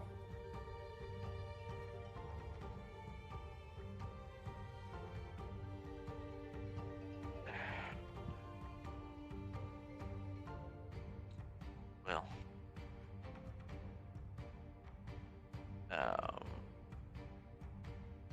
So he begins looking at not sure if this would do anything, but Declan will take out a dagger and just on a separate set of trees, he'll begin making identical markings in the same pattern. Sure. So even though they're left from right, you should start with the 3rd tree that has a 1 on it and go in the sequence like that, as based on your check earlier. So you would scratch the first one, and then did you kind of direct others to be in position for the pattern, or are you doing this all yourself? Because I hear people saying they all want to kind of do it. I'm not sure. Yeah, I mean, if anyone's interested in his idea, he'll guide them to make similar markings.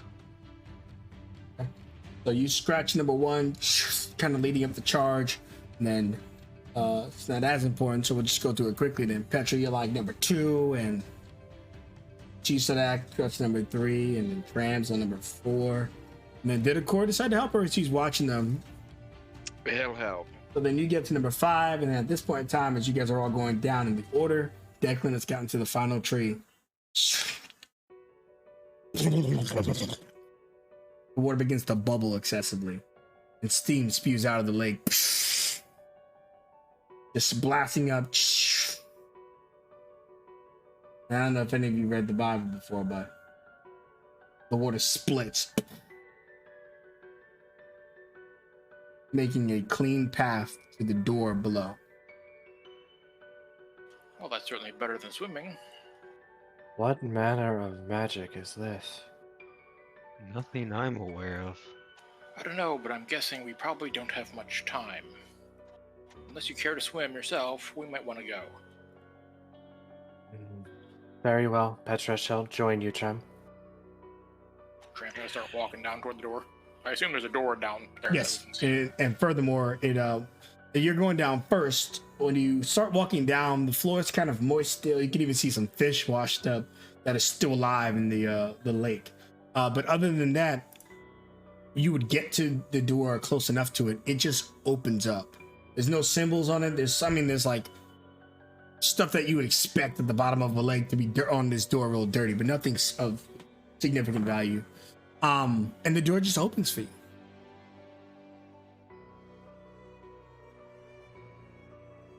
I guess they're expecting us. Shall we? That's ominous. As Chester like throws some of the flopping fish into the walls of water. Okay. I have a marching order here. Tram. Who's after Tram? Oh, Petra, I guess. Mm-hmm. Then Caesarak, Akora, Declan. Does that sound good? Yeah, I'm good. Being fourth in the back. Okay, cool. So as you kind of walk through this door and you make your way into this place, you can see that the immediate entrance doesn't have any water, but it's really soon that you find that the water would get up to about your ankle and then eventually to your knees. And you'd imagine the further you go, eventually you might need to swim. But in any case, let's go ahead and move you to that map now.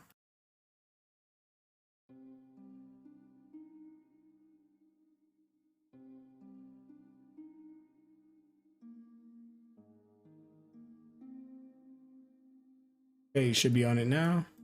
It is relatively dark in here, so let me actually turn off dynamic daylight. You shouldn't have daylight mode. So I don't know if any of you want to light a torch or if all of you have dark vision. I'm not sure.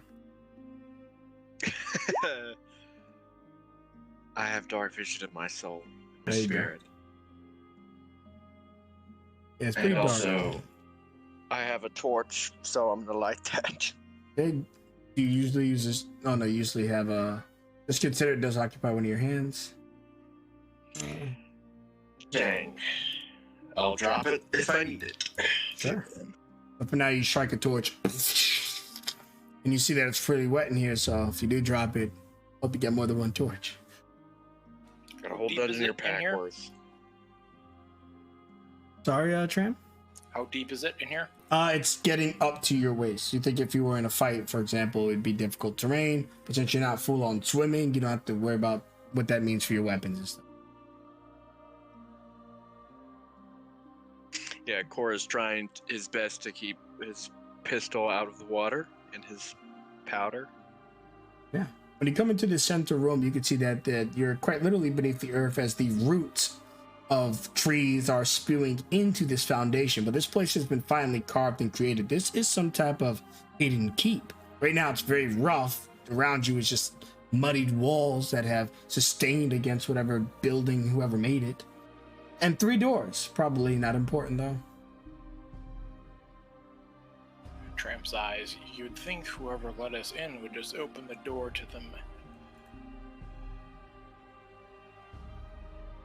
Since Declan is the highest investigation, Declan, one of your things you might consider is maybe no one opened the door. Maybe the pattern up above just came with the splitting of the water.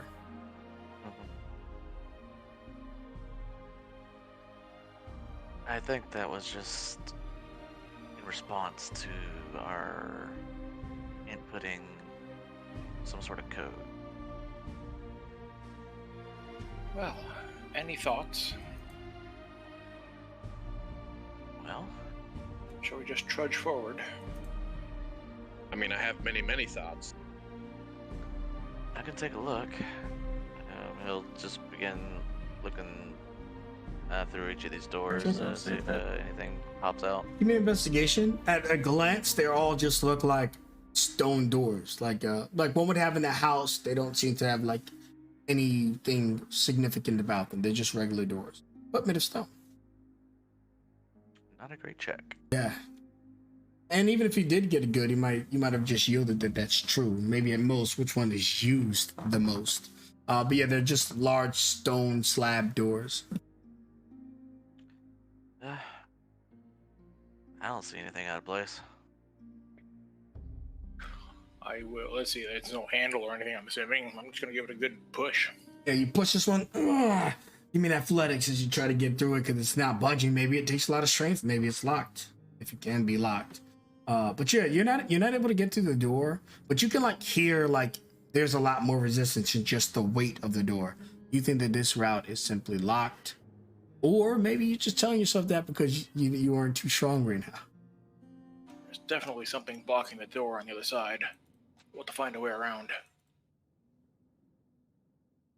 Well, we have 2 more options to try. I'll give this one a push. Well, if you are able to open the door on the map, then it is open. So when you push against it, unlike the other one, it is really hefty. It would have been strenuous, but since it's not stuck, you're able to naturally do it with some effort. And you just push it open, and water spills into the room a little bit.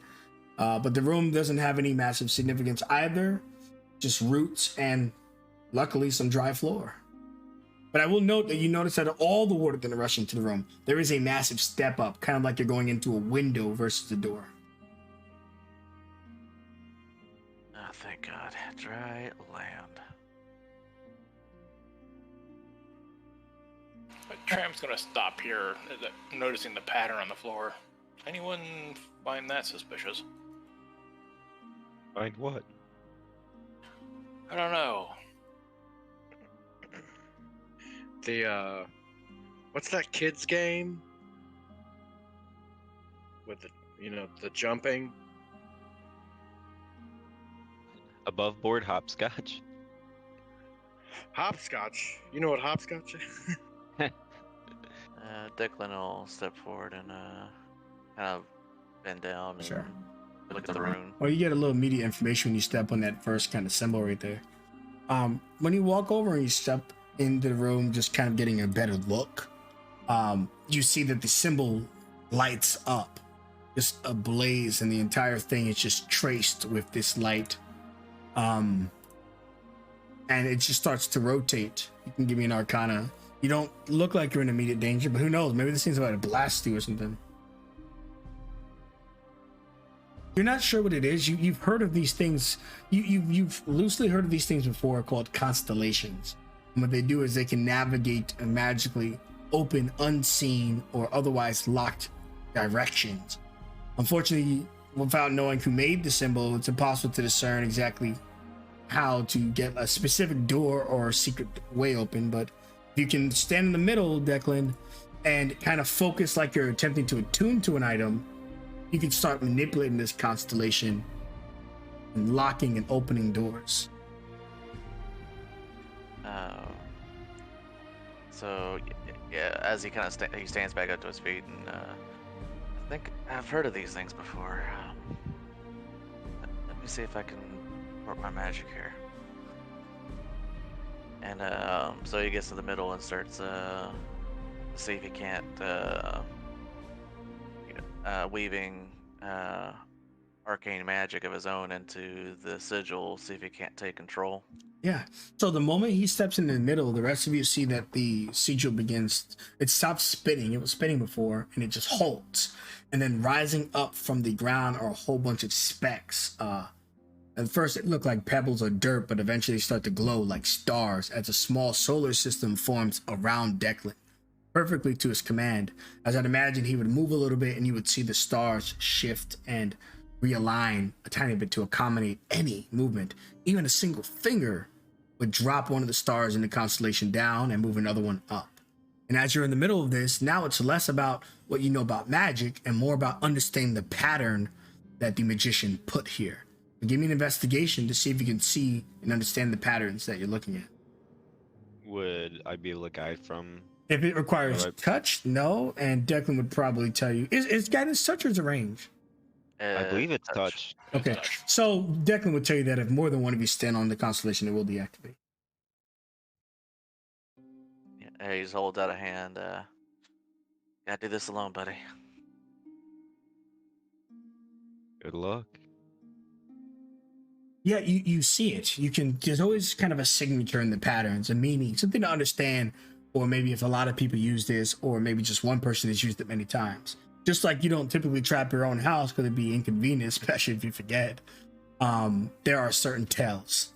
And as you're looking at the stars, you've already figured out how to open that immediate door in the room that Tram couldn't. And you verified that it's locked. As you see a cluster of stars, typically is an example of something being closed off or something to that effect. But you also notice that not only is there another pattern to the north, but that the northern door that you didn't try is equally locked.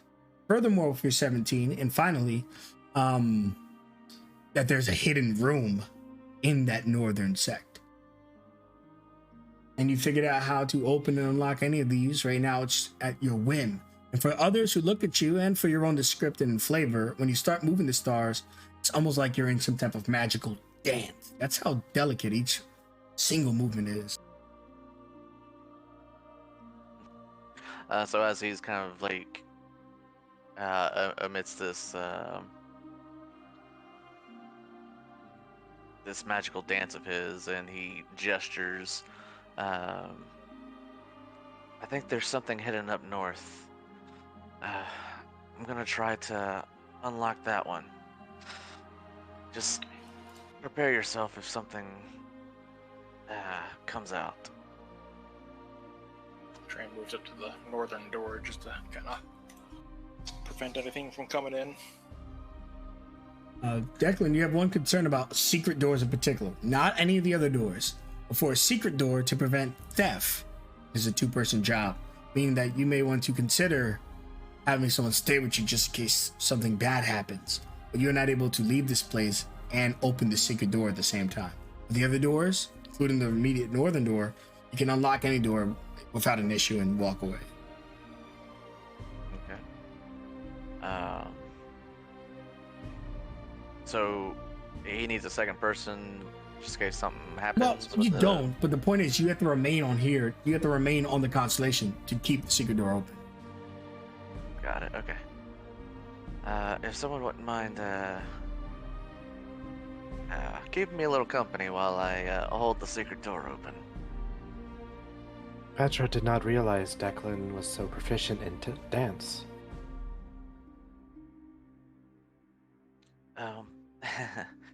Well, just one of my many ways to charm the ladies. Then he would need work there. She'll stay with you. Thanks. So I didn't want to talk while he was talking, but Tram, you noticed you didn't open the door, it just kind of opened. Don't worry, nothing's come out of it. Declan's controlling these locked doors, and when he unlocks it, the door just opens on its own. And when you move into the room, it looks empty, unimportant. But at this point in time, as I'd imagine, just going through the rope of all this, Declan would slowly reveal to you the secret. I say slowly because you have to be delicate with moving the stars around. Which would reveal in this northern section here, secret door, which then you can open as you see it form. Magic unfolds to this brilliant arcane door, a gate almost.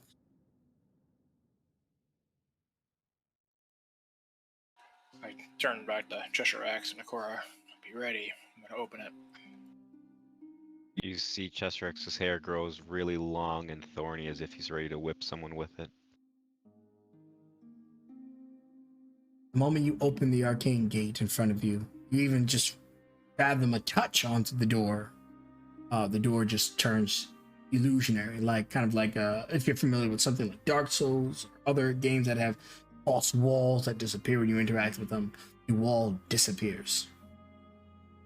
At this point, you can imagine it might be safe for him to get off of the secret lever, but we're not certain. So do you go in the room or do you stay here? What do you do next? I'm gonna stay here. Not that the door's open. I'm gonna kind of shout back, Declan, door's open. Can you come in? It seems they are calling for you, Declan. Declan, wise idea? Or She is unsure. talking to GM.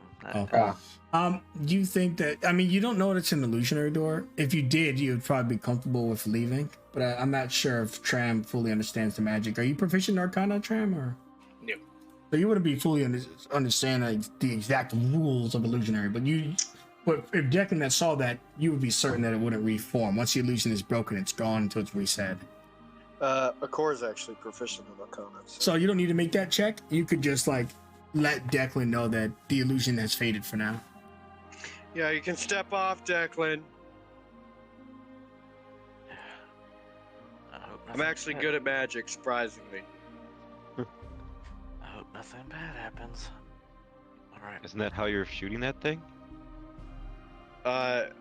Different kind of magic. Petra is here, Declan, as she will protect you from reasonable consequences. I'm not worried about myself.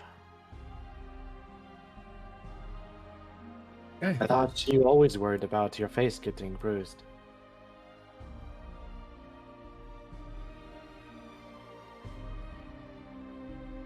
Party assembles into the northern room, and now there's just the illusionary hidden fortress, I suppose. And when you walk in, you can see again all the regular stuff, roots, and here is actually for the first time grass still from outside. But there's also a hole that seems to be draining the water that pours into the room immediately, and a bucket with a string, a rather long one, probably about 15-20 feet, and a hole just big enough for the bucket, whatever the fuck that means.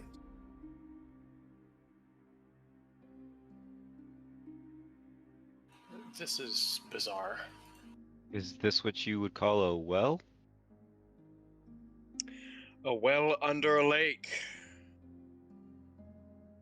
Are we meant to fish something up with this bucket? I could drop a torch down there. It is currently filled with water. It would go out immediately. I mean, yeah, but we can see how deep it is.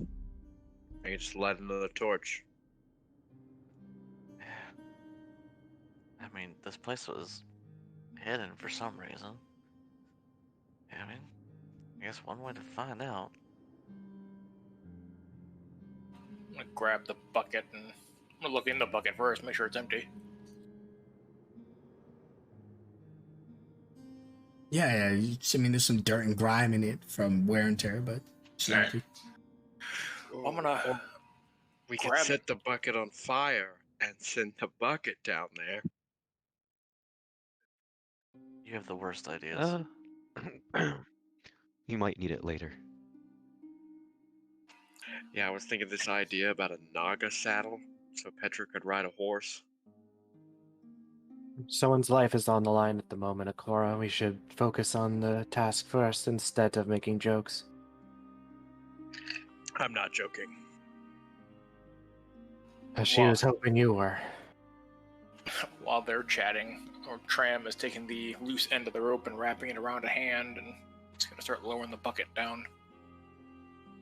You lower it into the hole, and eventually, kind of like you're going fishing, something starts pulling on the bucket. Do you let go of the rope, or do you just try to maintain? I'm gonna brace myself and Okay. tell folks, I've got something here. Hold on, me. Athletics, and since you have someone helping you, advantage, try. See Petra immediately kind of moves to your side, probably helping you with the rope.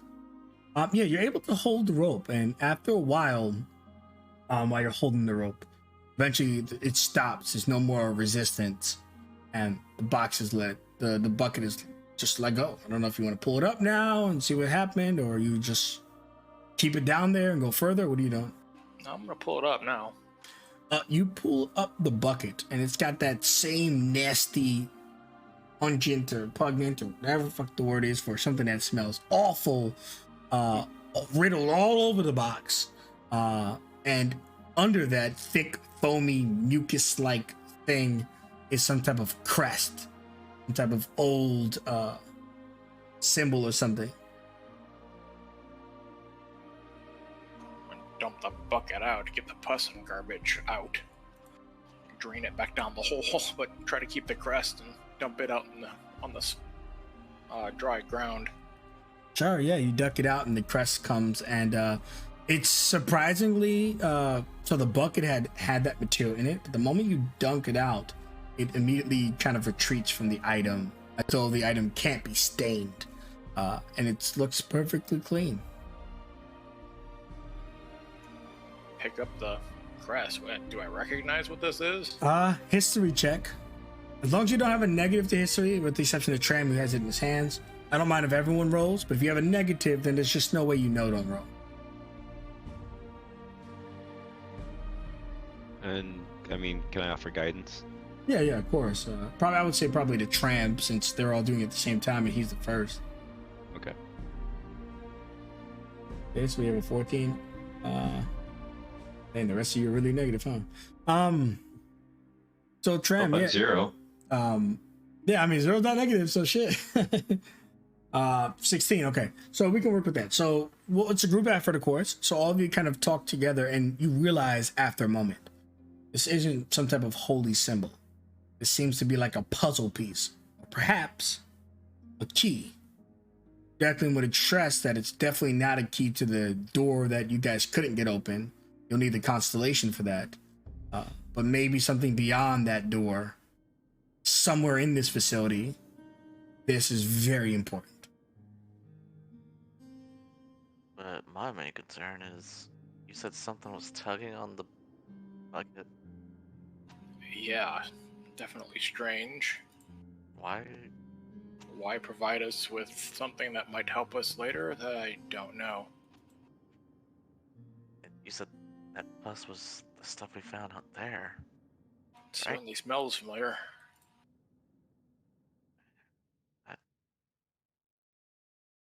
Well, what do they say about gift horses?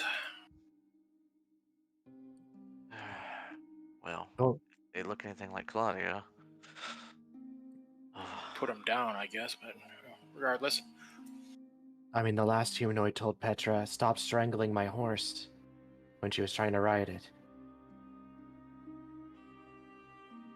Well, there's one more door for me to unlock, so... Cheeserak, when they all leave and you're here just kind of like just in the end of the line filing out, you see something in the hole peek its head out at you. Hello? Who are you? The rest of you kind of hear behind you trailing Cheeserak is talking to someone that's not in the group. But the creature would immediately retreat back into the hole. Cheeserak, you okay back there? I think I saw something. It was all white and I don't know, almost like pile upon pile of I don't even know, slime. Gross. Yeah, definitely not something you really wanted to hold on to. Well, let's continue forward for now. Either it's the creature that we're looking for, or for some reason it's trying to help. Alright, Petra, Cora, I don't... one of you, just make sure I don't die. That would be a tragedy for everybody.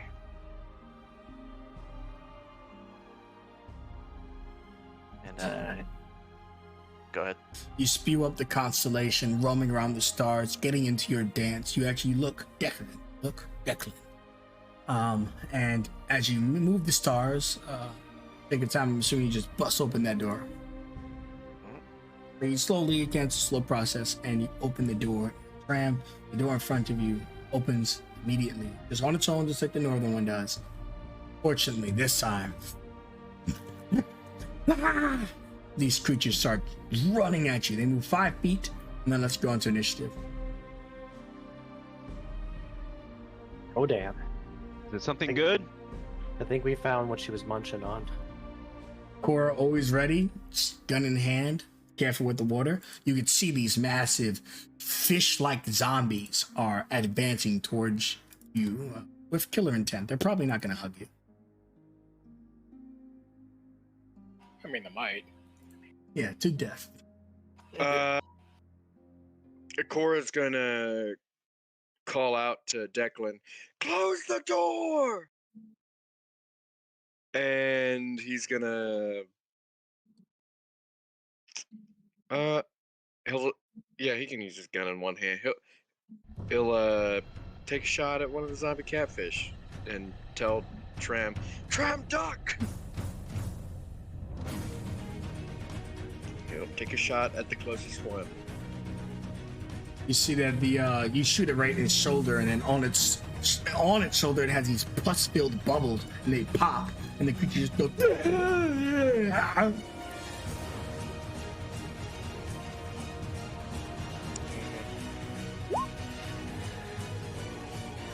Yeah, you hit it for 8 damage, and it seems quite effective.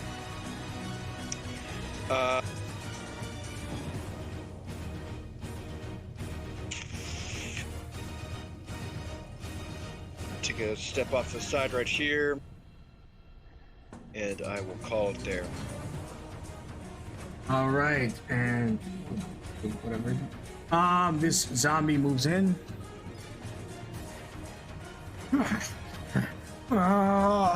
Shambling as it does, but it seems quite fast. As you see, when it gets up right next to you, Tram, it dives into the water and attempts to swim right past you. Give me an athletics check. It is doing the tumble rules, and it swims right under your leg, unfortunately beating you if it's bonus action. It tumbles, and with its swim speed, swims easily into the room. Remember, it's about waist high, so you are able to swim if that's your preference, but most of you are walking. It then comes up from the water and attempts to slam you right in your jaw, but misses you, Tram. Swinging around this massive, wet, stinky, claw-like hand. Keep it at. Oof. Seeing how one swam. Tram, are there any more in there? I see 2 Inside there? inside. Oh, forget that. And you're going to start to see his hair kind of grow long, and then it just dies in the water. And then you'll start to see almost like seaweed start to swim up as he uses his racial ability to cast Entangle. And it's going to be in the room in front of him, so it'll be from the door. So centered here, going straight back the 20 feet. Excellent. Oh, that's cool effect. It's a 20-foot cube. Okay, so it's a little smaller than that, actually. 20-foot cube is not like a radius, so it's going to be 4 on 4 on all sides. So anyways, you're still able to capture both of them, though. Then I'll need a strength saving throw. DC is 14. Okay. Strength saving throw from both of these creatures.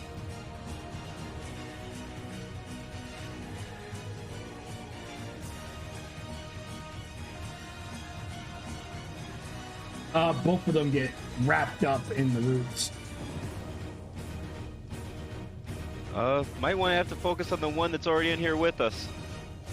That will be EOT for Chesserex. So I know Cora shouted out to Declan to close the door again. Is that a speedy process? I don't believe it is.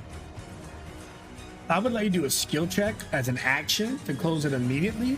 Other than that, you'd think it would take probably 3 or 4 rounds. But it would be a fairly high DC to move it fast.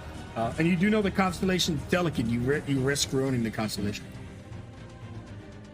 Yeah, definitely not wanting to risk that.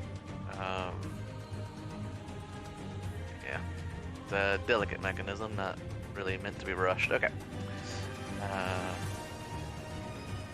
So he is going to abandon that pursuit. All right. And is this zombie currently upright next to Tram? No, it's just kind of like hunched over, swimming around in the water. But since it is swimming, it's not prone. So it does have, right now it would have 3/4 covered. Because the door, remember I described coming in the room, it's like a window, and then also the creature's now under the surface of the water. You got a lot of cover from here. Yep. Alrighty.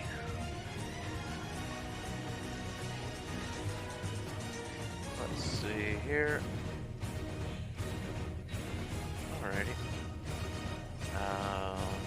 So let's do it this way.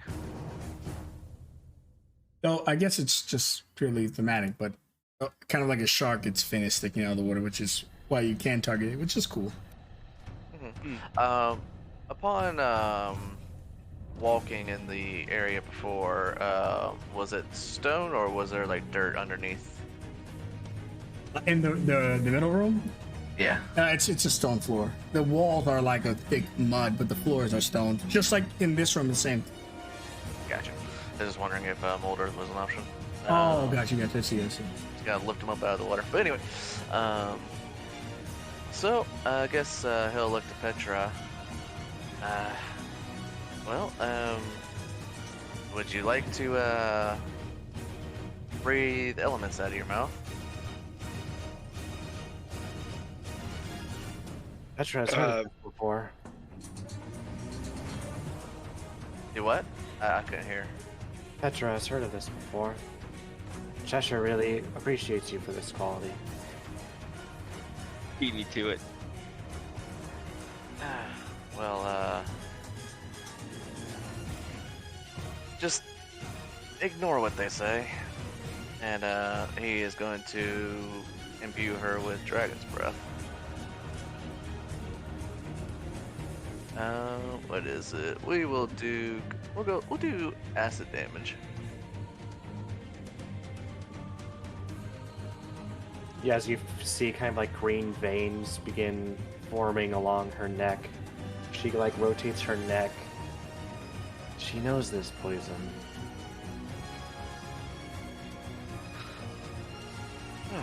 Just be careful where you point that. And he is going to firebolt towards the creature. Excellent. I would say you hit the fin, but the creature's so skilled at swimming that he just kind of spins off the contact into the water. Declan's better. Whoa! Watch where you're aiming that thing. Anyway, go get him, Tiger. Or, well, you know what I mean.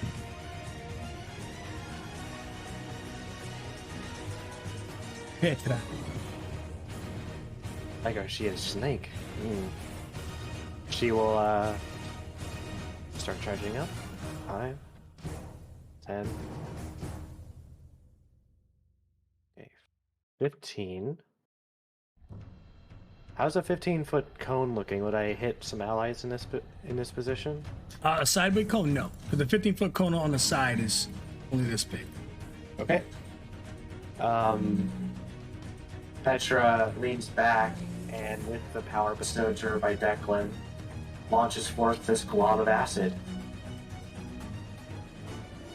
Looks at you. The acid spews onto him. You want to roll it, or you want to roll it? I think you got the macro, so you can roll it. Just acid instead of cold. Yep.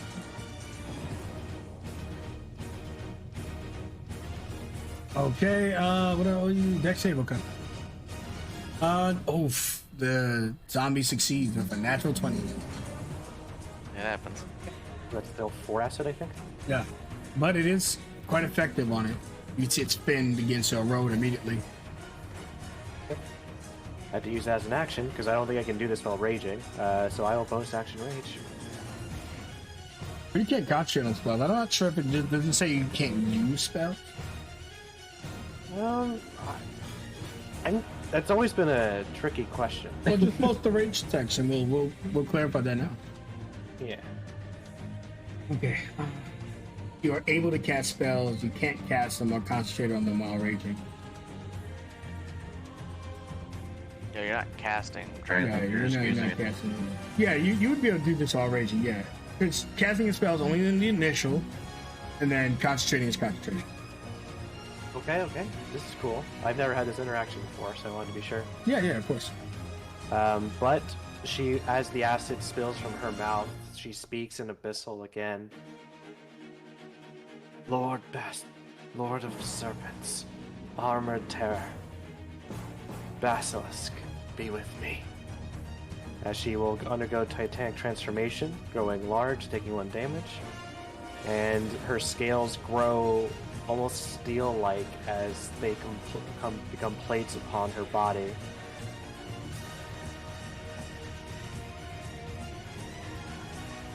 Okay, you are now El Bigo. Okay, my armor class becomes 16, and I will end my turn. Now you're showing off the homebrew class Titan Barbarian. You've increased your size by 1 category. Tram, as you start your turn, you don't actually start your turn. Because sitting at initiative 11, successfully hidden from Declan, is a cave fisher inside his room. This creature slowly lets itself down from the wall, but since you don't actually see it, well, what is your passive versus itself? No, we don't need to ask that question. Okay. So since you don't see it, but it needs to be at least like 15 or higher. I'm assuming it's even worse. The fisher slowly lowers itself like a spider on a thread, and it spews. What? I just begin to see that right now. Well, no, I'm just describing it for our imagination, but you're gonna see it soon. Don't worry. You see that by the time you kind of see it, there's a thread spewed onto your shoulder. Give me a dexterity saving throw at disadvantage.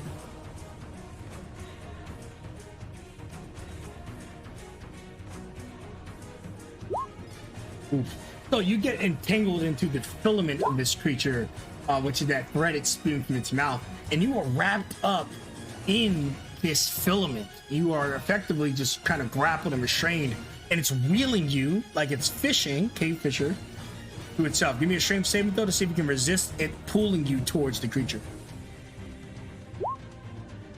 That is not enough. The DC was 13, and it wheels you up to a space within 5 feet of it that's unoccupied.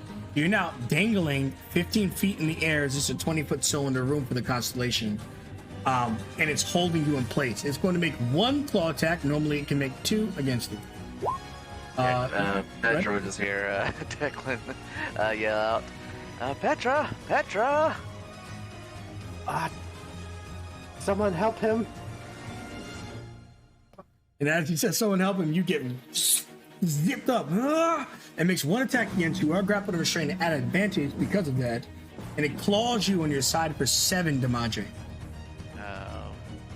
Good. Is it potential to shield above its attack? It's a 24 on advantage. Damn. Alright, so 7. Yeah, just right in your side. Ching! Its claw trying to break you. Fran, at the start of your turn, being next to the cave fish requires a Constitution saving throw.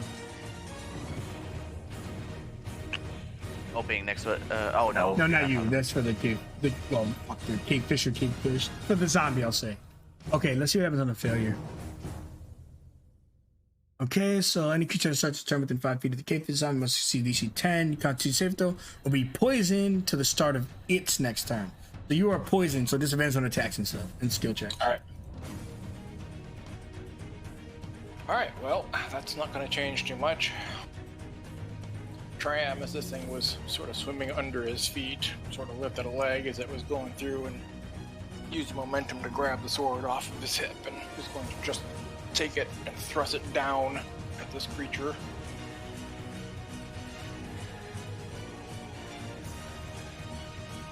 Even poisoned, your conviction lays into the attack, slicing into it for 12 damage.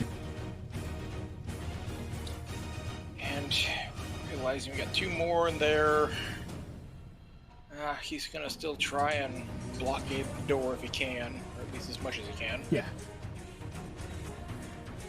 But this one is entangled. I believe now that they're caught, they have to use an action to attempt to break free, correct? It says to the let me post it again for you. It doesn't say like beginning of the turn, end of the turn. It just says Until the spell's done. Creature restrained, yeah. use action to make a save. Yeah, so they can use their action to try to break out. Okay. Thank you for reposting it. And this one does. Now the benefit is you are wasting its turn to do this, but it does just bust out, rips off the entanglement around it, and begins advancing upon Tram. Still suffering from difficult terrain, but with its swim speed, you think that it's got a pretty respectable swim speed. Just they're slow like most zombies. And in case it is going to try to tumble past you, as it cannot freely move past you. And it's an athletics check. Disadvantage still, right? Since you're poisoned, unfortunately. Ooh, you would have beat it, but as you go, you easily are overpowering this creature, and then the stench from the other zombie, for even a moment, a brief chance, you kind of falter, and it spews behind you with its swim speed, which seems to be impressive, more impressive than even most of your normal walking speeds, as it's able to get into the room. But again, it can't do anything once it's there. The next one will also use its action to try to break free, and it fails, so it will spend its turn angled up. Akora, go ahead and give me a Constitution saving throw as you start next to the cave zombie. Awesome. Hey, I think you actually made it. Let me check. DC 10. So not only do you succeed, you're able to just kind of manage the stench, but you're immune to its stench. Akora. Declan needs help. Can you get to him? Yes, I heard his bitching. He's gonna look over to Cheshirax. And say, Rex, catch the torch! And toss it over to you. Does it throw anything to catch it? Just a reaction. Then he's gonna let it fall. So it just kind of goes, flows past you, fizzles away. You bitch! I can't see in the dark! I want to hit this thing. Luckily, the consolation room is glowing still. God, no one can fucking do anything around here. People Akora, gotta catch shit, people gotta protect themselves. Akora, as you said, less bitching and help. And then he rolls underneath Fetch. Yeah, you can do that. Roll right into the room like a badass. Like a Flintstone character, I think. But visually, you kind of do this jump roll, and there's like this massive tail coiling around, and it's like going through a hole in this a ring in the circus or a hoop. You jump through the hoop, roll into the room. All right. Did not mean to close that. And he's gonna run in and is like, didn't I tell you to close the fucking door? You're 15 feet up, but you've got a gun. It's not something you can rush. You can try, goddammit! And he's gonna shoot at the monster. Okay, Declan is providing a cover with its filament, but a 24 is still going to easily be way above it. You shoot it for 7 damage. Actually, I should ask you this. Do you want to shoot the Fisher, or do you want to target the rope attaching to Declan? Oh, well, I mean, if I can do that, It is targetable, yeah. You could see it plain as day. You just shoot through the rope if you want. Well, then yeah, I'll do that. Okay, so you hit it for 7 damage. It's got an AC of 15, 5 hit points, and immunity to stuff that isn't conventional damage. So you shoot through the rope, and Declan, you go tumbling to the floor for a single D6 fall damage. Unless you have feather fall or something with your reaction. Is he close enough to the wall where he can grab it? No, because you're dangling in the center. Nah. I mean, could Akora catch him? No, because you have 2 hands on the gun. Or you have 1 hand on the gun, 1 hand on the sword. No, he didn't pull out a sword because he had a torch out. He just threw it off to him. If you want to give me your reaction, then you can make an athletics check to try to catch him.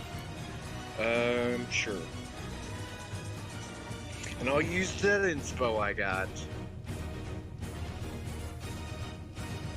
Oh, Declan, you're falling and you see the wall. You want to reach out to it, but it's further than it looks, about 7 feet away. And right before you crash into the ground, you find yourself in one of Akora's hands. Akora's gonna rip you up, put you back in the middle, and he says, "Close the door." Don't expect me to call you my hero.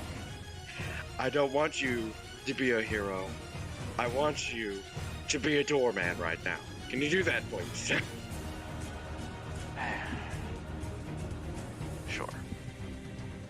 Can you lovers stop quarreling and focus on the task?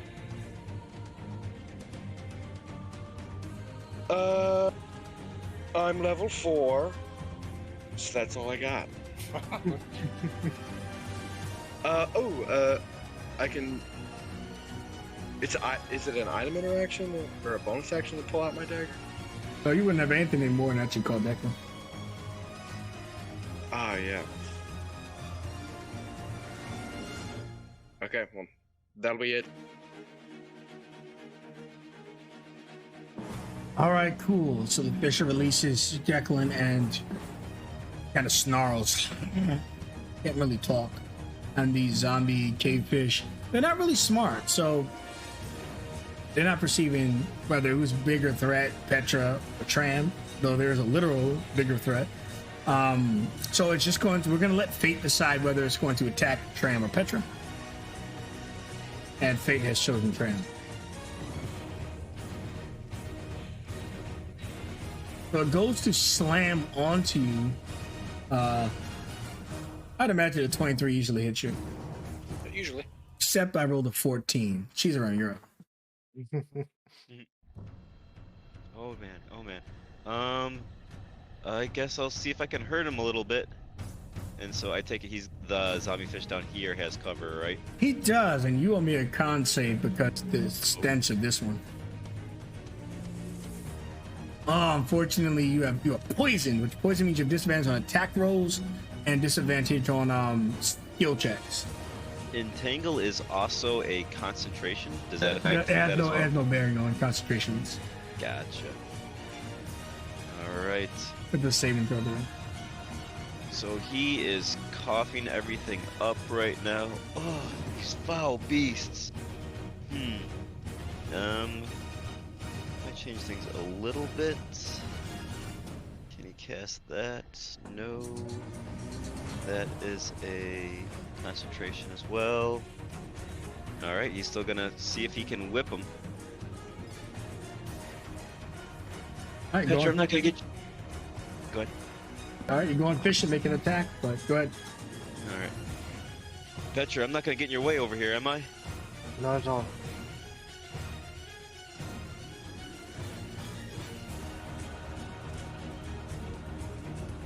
$15 still connects. And no, I can't do that. I want to give you inspiration for the you actually gift, but I won't. Do 5 damage to it, and I believe you can just wheel it right up next to you, right? That's exactly what he's gonna do. You just kind of yeet it out of the water, and it's now just kind of standing upright in front of you, and it looks at you with this dumb expression on its face. Oh, you're even uglier and stinkier up close. Why'd you pull it out of the water? So it's easier to hit. It also smells more. That's true. Declan, you can see why both of you are standing on the constellation. It's not activated. Remember earlier you couldn't get the benefit from the touch spell? If your core wants you to fulfill his wishes, he's gonna have to get the hell off of it first. Yeah, it's kind of a one-person job, Akora. But I have an idea. He's gonna do something stupid. I already proved. He is going to hop onto the wall and dig his claws into it. And he is going to try to put this thing under his charm. Okay. Just kind of scale the wall about 10 feet up since it's 15 feet up when you try to hypnosis. What I owe you again? Wisdom, I'm assuming? Yeah. Yep. The creature falls to your gaze. Alright. I have this thing done. You just go help the others. But I appreciate the hand.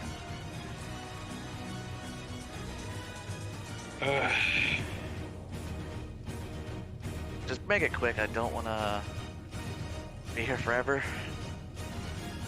What happened to the, oh, save me, help, I don't think I was calling for you. Beggars can't be choosers. Now go.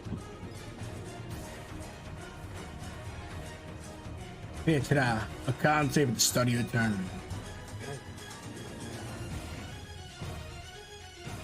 All right. You're poisoned. And furthermore, something to consider, if you do get immunity, it is specific to the one that you're immune against. They all smell slightly different, I suppose. Whatever you have to put in your head to figure it out. Okay. Might as well make it flat. I'm going to use Reckless to make this attack roll flat. I'll see what happens first before I narrate anything. Alright. Not being particularly helpful this round. You go to hit it, and that's when you realize your body's infected by that poison, as you kind of just wince at some point, and your body just moves a lot slower than you're hoping for. Alright, best I can do is just stay here and take some hits. Alright, the Fisher just looks into your eyes, Declan, almost like it's seeing when it was a tiny little filament itself. It's just mesmerized. Ran.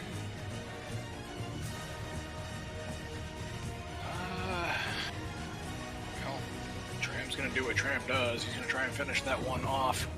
That Cheshire Axe just pulled up because now it's super stinky. Yeah, I do. Yeah, I do. Do I need need 2 con save? Unfortunately, because they're individual features.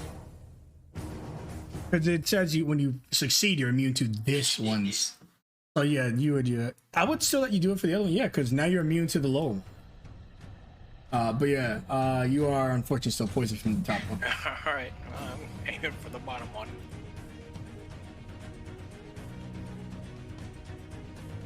Oh, God, they stink. They put their hands together like they're clapping and catch your blade. That's not good.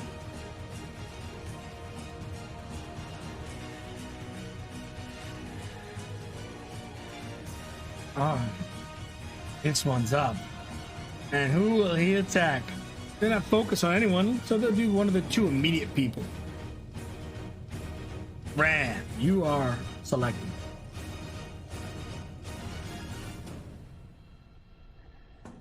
It goes to slam in the back of your head, but it misses you. 16, nowhere near enough.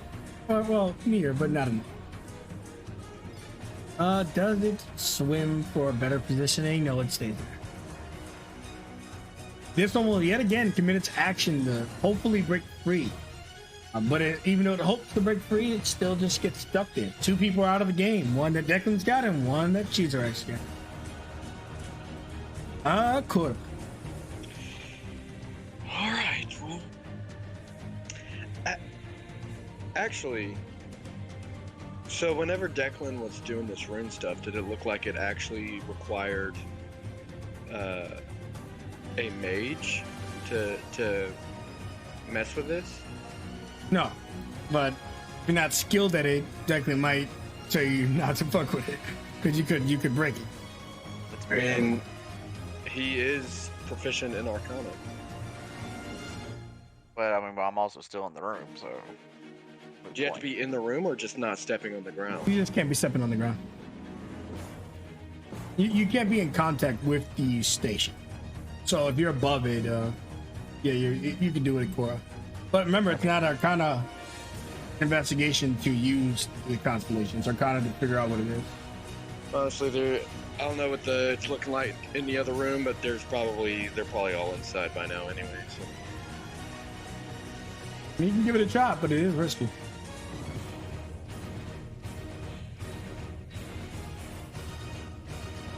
All right, I'm back. Is anybody dead?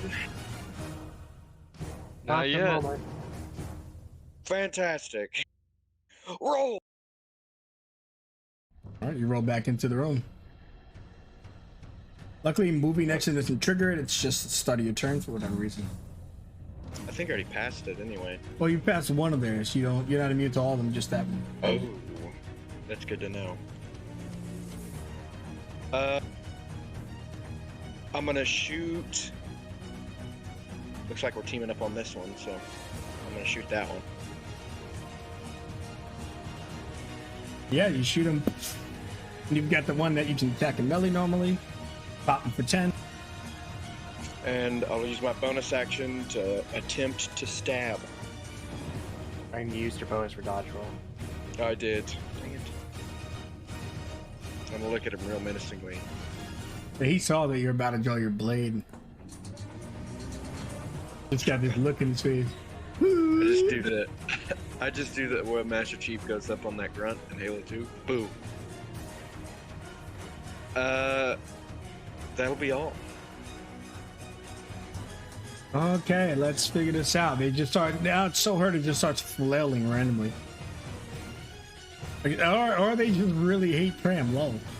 Paladins, man. Is he? Let me do this again. It's supposed to be just. It's a random name picker. Let's see. Is it? No, I thought it was broken for a second, but it worked. It's just Tram's fucking bad luck. Starting to wonder here. Yeah, I was like, why did you just say Tram? Okay, Tram. Tram's The name. script just says fate has chosen Tram. Yeah. That's all. It's like reminding me, like, bitch, we chose already. Yeah. All right, it's gonna try to slam you. Oh, fate has chosen you. A 23 will connect. Whoa, but then it rolls minimum damage. You take 3 bludgeoning. So it just turns around. It slaps you. Blame fate. Cheese it. All right. Do I have to roll? You do. to- Yeah, you do. You gotta do it twice.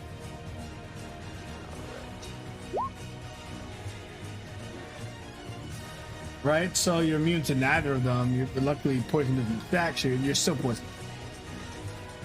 Oh, gosh. I think I can taste him in the back of my mouth.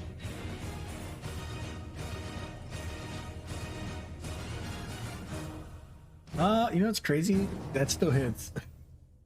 Yes. That is exactly their armor class. You guys have discerned it to be 10. I'm assuming same target, right? Correct. You just rip them to pieces. Potentially, they look like they have some type of undead fortitude. Let's find out if they survive. It does. So you think you're about to kill it, but it manages to live.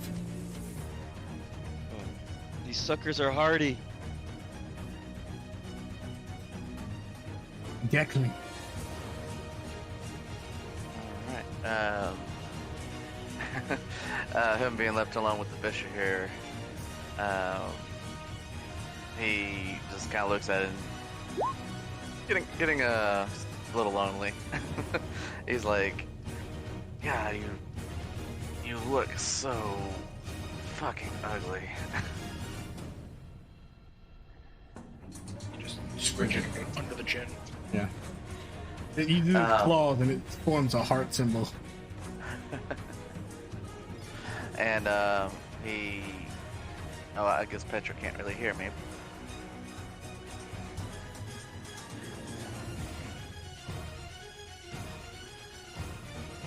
Okay, sorry, my keyboard is fucking up right now. Anyway, yeah, he just kind of calls up Petra in the other room.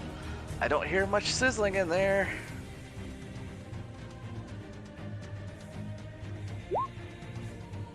Hello? There you are. Yep, gotcha. Just in time. Hello? There we are. Sorry about that. Can you hear me all right? Yep. Problem is the sizzling gets everyone in my way. I would sizzle everybody. I would use it, but I'd sizzle everybody. Are you going to try to attack? And I know, Declan, you can't see the room, but all the allies are so clustered, it's impossible not to hit the allies. I need to make a con save first, right? Yeah, to see if you're still poisoned or not. DC, I believe it's 10? Let me check. Yeah. Yeah, it's 10. I really would like to stop being poisoned, so I'm gonna use an inspiration. Good idea. There we go. Nice. So you're immune to the immediate one in front of you, not to the one behind it, but you are no longer poisoned. Okay. I am going to reckless again. This time this attack's at advantage. And come down with a tail. It hits. For 9 points of bludgeoning. Okay. If he's still alive, I would like to devote a bonus action to attempt to constrict him. You may do so. Unfortunately, he's a 22 in his undead fortitude and is able to not die in your attack. Okay. I will attempt to constrict with my bonus action. That require I contested athletics or acrobatics. Unfortunately, this out constricts you. You Okay. wrap him up and he uses his slippery body to slip out. Alright, at least I'm starting to get a leg in this fight. That's it. I will figure out why the computer crashed in my background here. Dave Fisher forms that heart on his claws, but otherwise it's just literally just out of the fight. Tram. Oh, Tram. Seriously. Tramp's just, his eyes are watering at this point. He's barely got his eyes open. He's just flailing his sword in the direction of where that cave fisher was at. This thing just needs to die.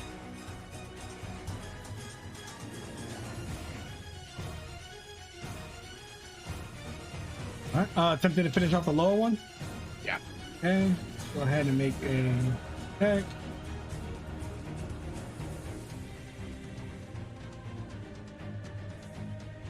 Five. What is the DC? DC is 5 plus the damage taken, so 10. It survives.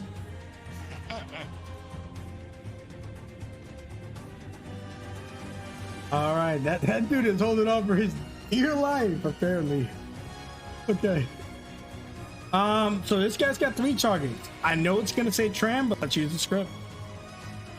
Holy shit. God. It tries to slam you. I believe a 19 connects. Yeah. And he hits you. This time he punches you in the chest for 8 bludgeoning.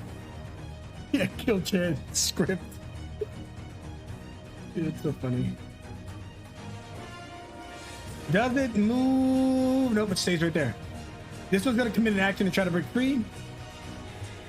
Finally breaking free. The third one is released. It's going to swim up to the door. Difficult terrain, normal. For a total of 25 feet on its swim speed. And then it's going to, since now it can only target Tram, its fate has decided, it will attack you. But natural one, fate protection. Oh yeah, I forgot it takes an action to break out. So no, it doesn't have multiple actions. Oh, more? Come on. Yeah, so now he just kind of gently massages your back to show you that he's here. Oh, cool.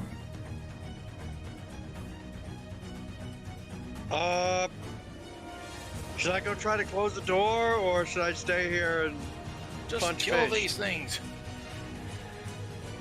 I think we gotta go through the door eventually. Yeah, but we can always open it up. Anyway, We're already you know I'm in. a big door fan. Can't save, Makora. 2 of them. 2, yeah. So you're immune to the top left one and the one to your immediate left, but the right one, the new one, you are poisoned. God. Why do all these fish have new and terrible smells? They all smell uniquely horrible.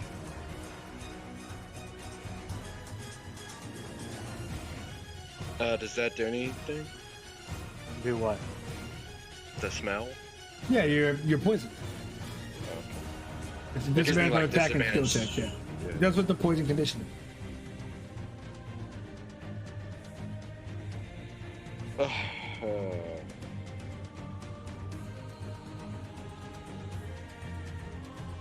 This is rough. I'm gonna shoot this one up here.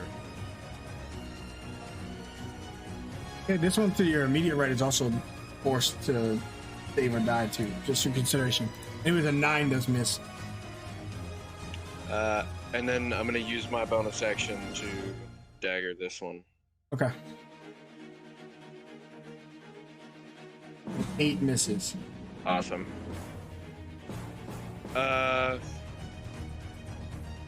Jesus. Corey, you see some of that thick honey, nasty stuff is just right on your helmet. So it's like right on your nose and you're trying to fight. So I can't move through an enemy spit. Oh, I could just You go can move like through this. terrain is difficult terrain.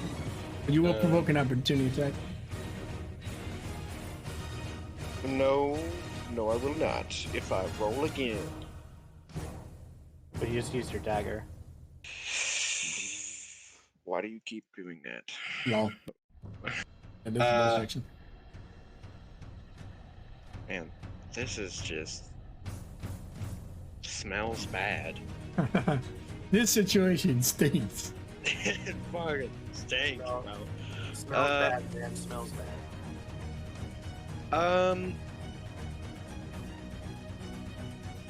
I think I'll just stay here then. Might as well.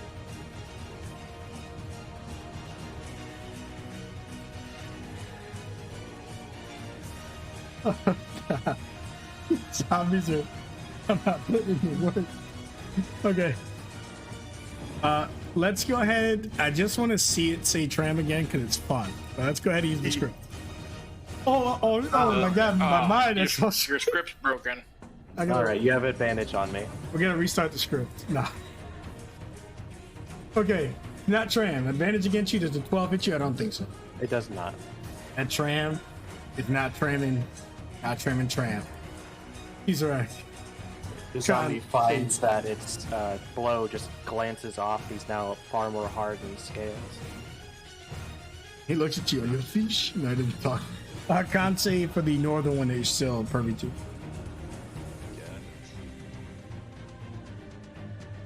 Ooh, still poisoned. Alright, 2 confined for fairy fire. Can't do any of my other spells because I'll hit everyone else. Alright. Let's see if I can fish hook the one in front of me. 10 AC. 10, yep. Okay, let's see. It's more important if they survive or not. So the DC is 5 plus the damage done, so the DC is 7. So I gotta get a 7 or higher on my Constitution saving throw. And I got a natural 1. Describe the kill. Oh, it's just 2 damage, so it's literally he just catches it right in the jaw and just rips the jaw for a little bit of damage, but just enough. Oh, finally! Can we take care of these other 2? Oh, the stench. Hey, you just hear Declan in the other room. Petra, darling, how are things going? All things considered, it could be worse. I'm getting tired of staring at this thing's ugly mug. Can we maybe speed this up a little? Here, Tram. I'll trade ya. Petra thought we talked about judging things on the outward glance. We'll talk about this later. Because Petra must assist now. So we're going to slither on by Cheshire. Going difficult terrain, 10, 20.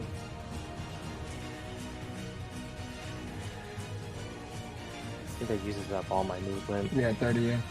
It's difficult. Yep, using my movement to get there, and I'm going to try and... Oh, this is a new one, so I owe a new con save. Okay, I'm immune. I mean, you don't need to unless you start the turn, but I'll honor that the next time you would have made it. Oh, my bad. Gotcha. We're going to continue trying to wrestle with these guys.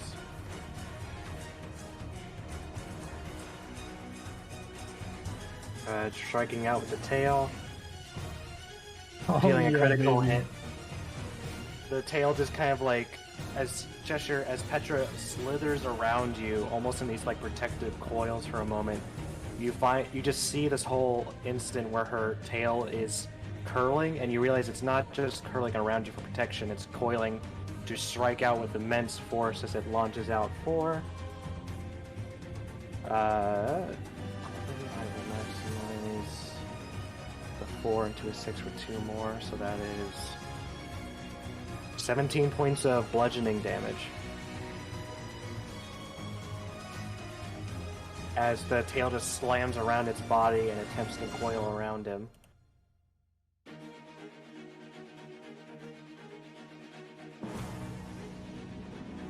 All right, you athletics. They seem to be stronger than they are dexterous. It's able to not let you grapple it. Okay. With a 14. We will end it there. Yeah, sure. It's not hard. It was trying to go for your neck, but it's just so infatuated by you. You realize it's not love. It's trying to kill you. They can't. Graham.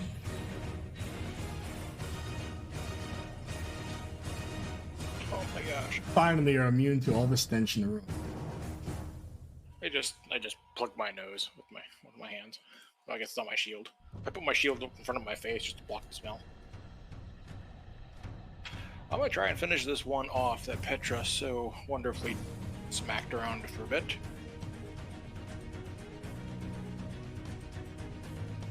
Yeah, well, 10 is the number. Right, do 8 damage to it. Not worth the resource. Yeah, also, you need to say you smite before you see if they survive your attack. Alright, yeah, that's fair. Alright, so anyways, this cavefish is going to use my script to choose Tram. It's really broken, guys. So, not really ever focusing down a target because they seem to be really dumb. It just swings wildly at 22 into Akora for 7 bludgeoning. Ow. Alright, this one, it'll attempt to tumble because it wants to spread its stink. So it's an athletic strength to prevent an enemy from tumbling. And you do, so it's unable to get past you, so it uses its bonus action to do that. And then it attempts to slam you with its action since you're the only target. But it rolls a natural 1. It's just too much for this critter. Cora, con saves are the one on the door to your right. Let's go. Awesome. You are poisoned. Good thing that doesn't stack. I'm running out of bullets here, guys. I'm a cast gun on this guy. Well, I'm gonna cast dagger on that guy. Actually, use my bonus action to stab. Well, you have to use your action to attack first, right? But you have been fighting, your offhand attack is always after you make a regular attack. Okay, I'll make my manhand attack on this guy then. It's the same to hit modifier. Okay, so then you would hit. You're doing that in the right guy, right? Yeah. I'll just slap this up here so I can. Yep. Sure. All right, so you do 9 damage. And then I will dagger zombie. Well, we'll just take the 16, roll your dagger damage. Okay.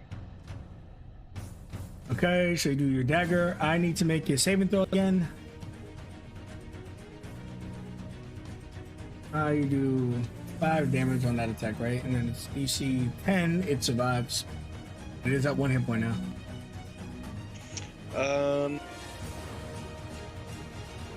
That is all my action economy, so I'm going to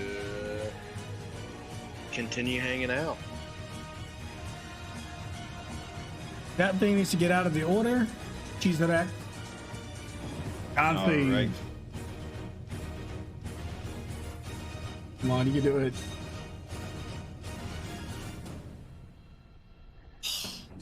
poisoned. It's alright. He still seems to land sometimes. Alright, he's going for the one up top. How you feeling up there, Tram? Been better. You don't look too banged up. I'm doing okay. Wow, that's not holding you back at all. Oh, well, a little bit. Well, I mean, you killed one for 2, but unfortunately, this one, man, is just to hold its ground. And they just stay down. Declan, how's your dance going? He's just over here, looking at his nails, and then eventually he starts to get growing bored and tapping his other claws up against the stone wall, trying to make a little tune.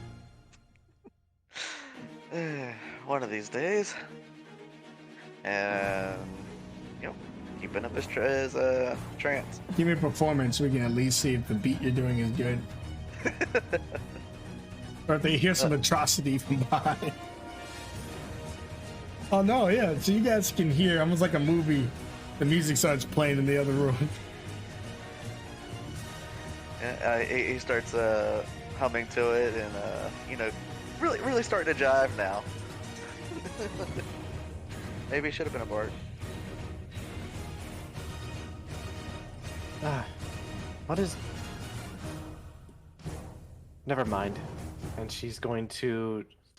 Seeing that these creatures seem particularly resilient to their attacks, at least towards the end, she reaches behind her as her tail whips about, distracting it as she slowly pulls this halberd off of her back that has these similar kind of like golden adornments to her own accessories, with like a serpent coiled tip, as she will slice down at this zombie with her halberd, and will keep going with advantage.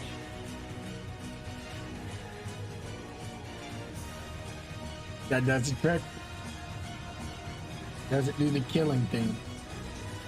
For 13 slashing. 13 plus 5, the DC is an 18. Let's find out. Let's fuck around and find out. Grab the kill. So the zombie, as it's most likely trying to gang up on Tram, you see this halberd just come down, and almost as if it's like a guillotine, just bisects the creature from the top down. It's kind of looking at you for a second before its two halves kind of split, and then slowly it peels away with all of its grime and slime. Tries to dodge a bunch of the grime, but he just carved through. He gets a little on him still. But that is it for Petra. A nice bit of flan right on your shoulder there, Trent. Oh. The Cave Fisher. You're surprised, Declan. It's with you on the... Cave Fisher's probably just jamming. Yeah, he's with you on the beat. He's helping you with the beat. The we will rock you. Brand. Well, Tram has been holding steady in this door. He's gonna turn and go after the last guy. He starts just throwing up all over himself. Smell it. Ugh. That's how they make blue cheese. He's gonna stay there. He's gonna hold the door. He's gonna make it try to go through if it wants. Hold door. Hold door. Alright, the old cave boy is going to try to slam you. Oh yeah, baby. That's gonna miss. Can't see the Kura. My favorite pastime, making con saves. Sometimes I do that just for funsies. You are poisoned. You should know that the poison will last long, so it is being removed and then re-upped every time it fails. So you're poisoned, go ahead and take your turn. I am going to shoot more at this one right here. Actually, can I attack from this angle? It would have cover, a lot of cover. The reason it's only going after Tram, the rest would be at +5 AC right now. But I mean, that brings its 10 up to a 15, but you're also at a disadvantage. So. Yeah.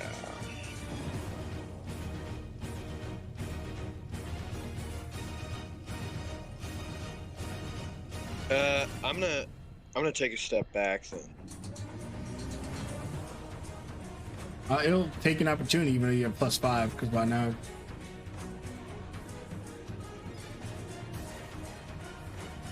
Oh yeah, risk it for the biscuit, baby.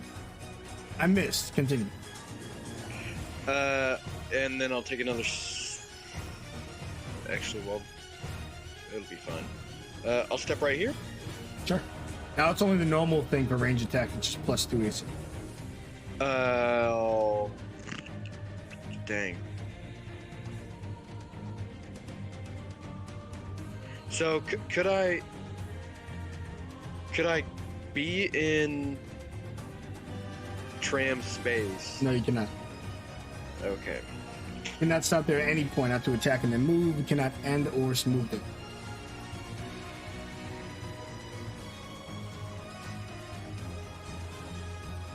We might want to just let it in at this point, Tram. Afterwards, I will take a shot. However, for now. Awesome. There you go, but it's a 22 and that does hit. Get it right in the face, 7 damage. Looks at you shocked. Or should I say shocked? I guess I'll go on the other side and use my bonus action to dagger it. Yeah, do consider the water is difficult terrain, so that's your maximum movement. Okay. Oof. You dagger it, and all you do is snatch the flan off Tram's shoulder. Thank you. Well, I wasn't. Yeah, you're welcome. Whatever. All right, Cheeseadak. No one next to you to get your poison this time. Declan, you okay in there? Oh, you just hear him jamming in the other room. Alright, sounds like he's serenading someone. So just to be clear, would I have any penalties for trying to attack from here? Yes, you would have it from the normal wall and the your ally. If you, the only way you cannot get a penalty, your melee attack is actually right here since it's ranged. Gotcha. Is it a ranged attack or is it a melee attack? I think it's a melee. Yeah, so if you go right here, it won't be, but over here, because of the wall, yeah, he'll have cover. Gotcha. Alright, then he will run up. Tram, think then.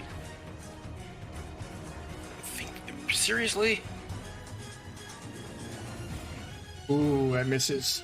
Wait, no, that hits. I forgot you're not doing a ranged attack. Just chipping away. You just see this like bunch of like vines like whip behind you, Tram, like stab it in the face and then just kind of whip back.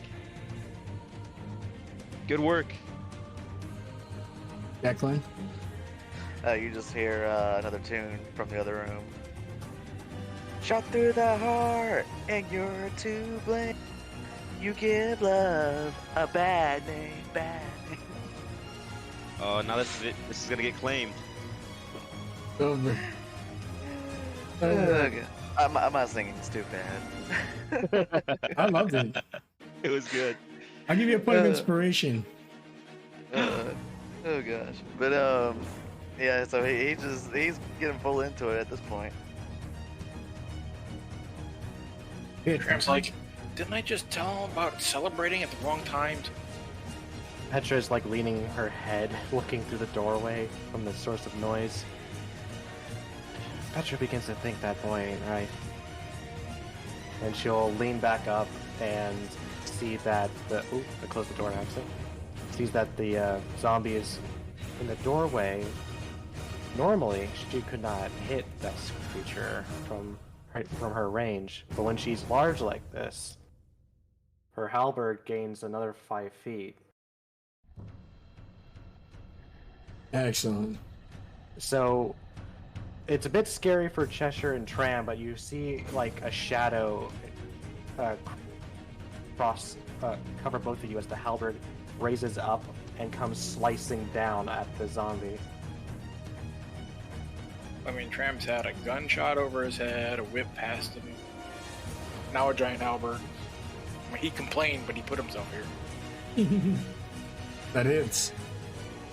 For 12 points of slashing. There's a god and he's willing. Gonna find out. They did 12 damage, so the DC is 12 plus 5, so it's a 17 DC. The creature manages to withstand on exactly a 17, but you drop him to 1 hit point. Okay. As almost like a whole chunk of its arm is just sheared up from the blow. The foe is weak. They can take him. The cave fisher is straight up in the beat. It's wiggling its hips and its claws. It's even shooting out its filament like it's confetti. And him and Declan are getting down and dirty. Tram, you're up. Let's try and take this guy out.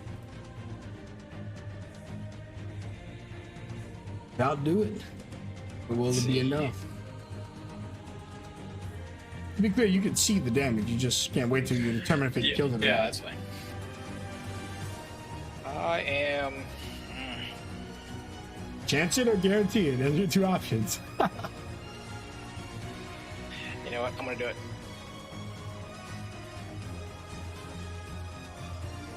Is this undead? It's a dead no matter what. That's what it is. But yes, because if it's radiant damage, undead fortitude doesn't function. So you do your divine smite. Undead fortitude just deactivates and describe the kill. Well, he's still wiping tears away from his eyes from all the stench.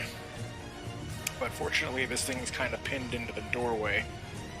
So he just reaches a hand out, kind of grabs it at the collarbone, and just takes the long sword and shoves it right straight through the chest. And the sword, after it pierces through the backside of the creature, just pulses with radiant energy from inside. Excellent. And as the creature falls, Declan, to your amazement, you see the constellation activate and suck up the fisher. It seems to be some type of very impressive trap. It is a creature, but it was summoned when the zombies attacked, and it was desummoned when the zombies failed. But that does take us out of initiative, as you watch it dematerialize right in front of your eye. Tram's gonna run in.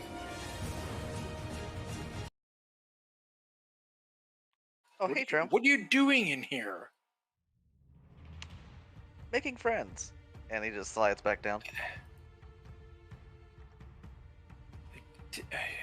Never mind. We'll talk about this later. I mean, I had a great time. What was going on in here? As you see just rotting flesh and Petra kind of dusting off some slime from her shoulder as she slowly shrinks back down. Yeah, Chesserex is just kind of like pulling bits of like dead rotted fish off of his shoulders and trying to wash it out of the vines in his hair. You know, I ran out of this shithole and to save you, ran back into this shithole that smells like between my cheeks for you to do a fucking solo in there. Yeah, and you're just in there celebrating again. We're out here fighting for our lives. I don't understand. Smells like goddamn swamp ass in here. What is that smell again? God, I can't get it out of my...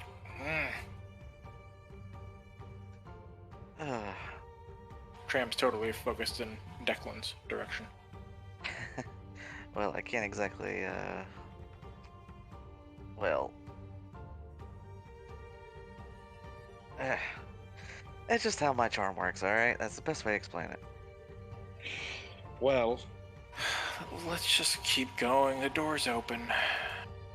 Hey, we got a few more doors to pick and some stuff to go over. So while you guys are all talking, Akora, from behind you, this white slime-like creature jumps onto your back. Give me a dexterity saving throw. Oh my god. Help. As it jumps onto your back, you immediately just kind of reflex, move out of the way, and it drops into the water. And as it stands up,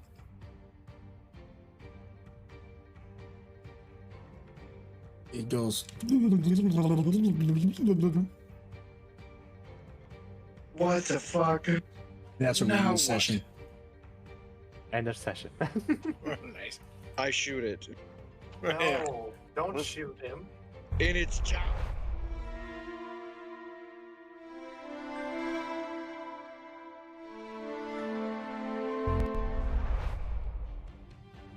So you guys can say goodbye to the stream real fast before I just turn it off. Go ahead and say goodbye. Bye. Bye all. Hope y'all enjoyed watching. See y'all later. This is Legacy episode 2. We'll catch you in 2 weeks for episode 3. Don't forget you can follow, subscribe, and you can find the uploads of this videos and other series that we host on our YouTube in the description. Everyone have a good night and thank you for participating.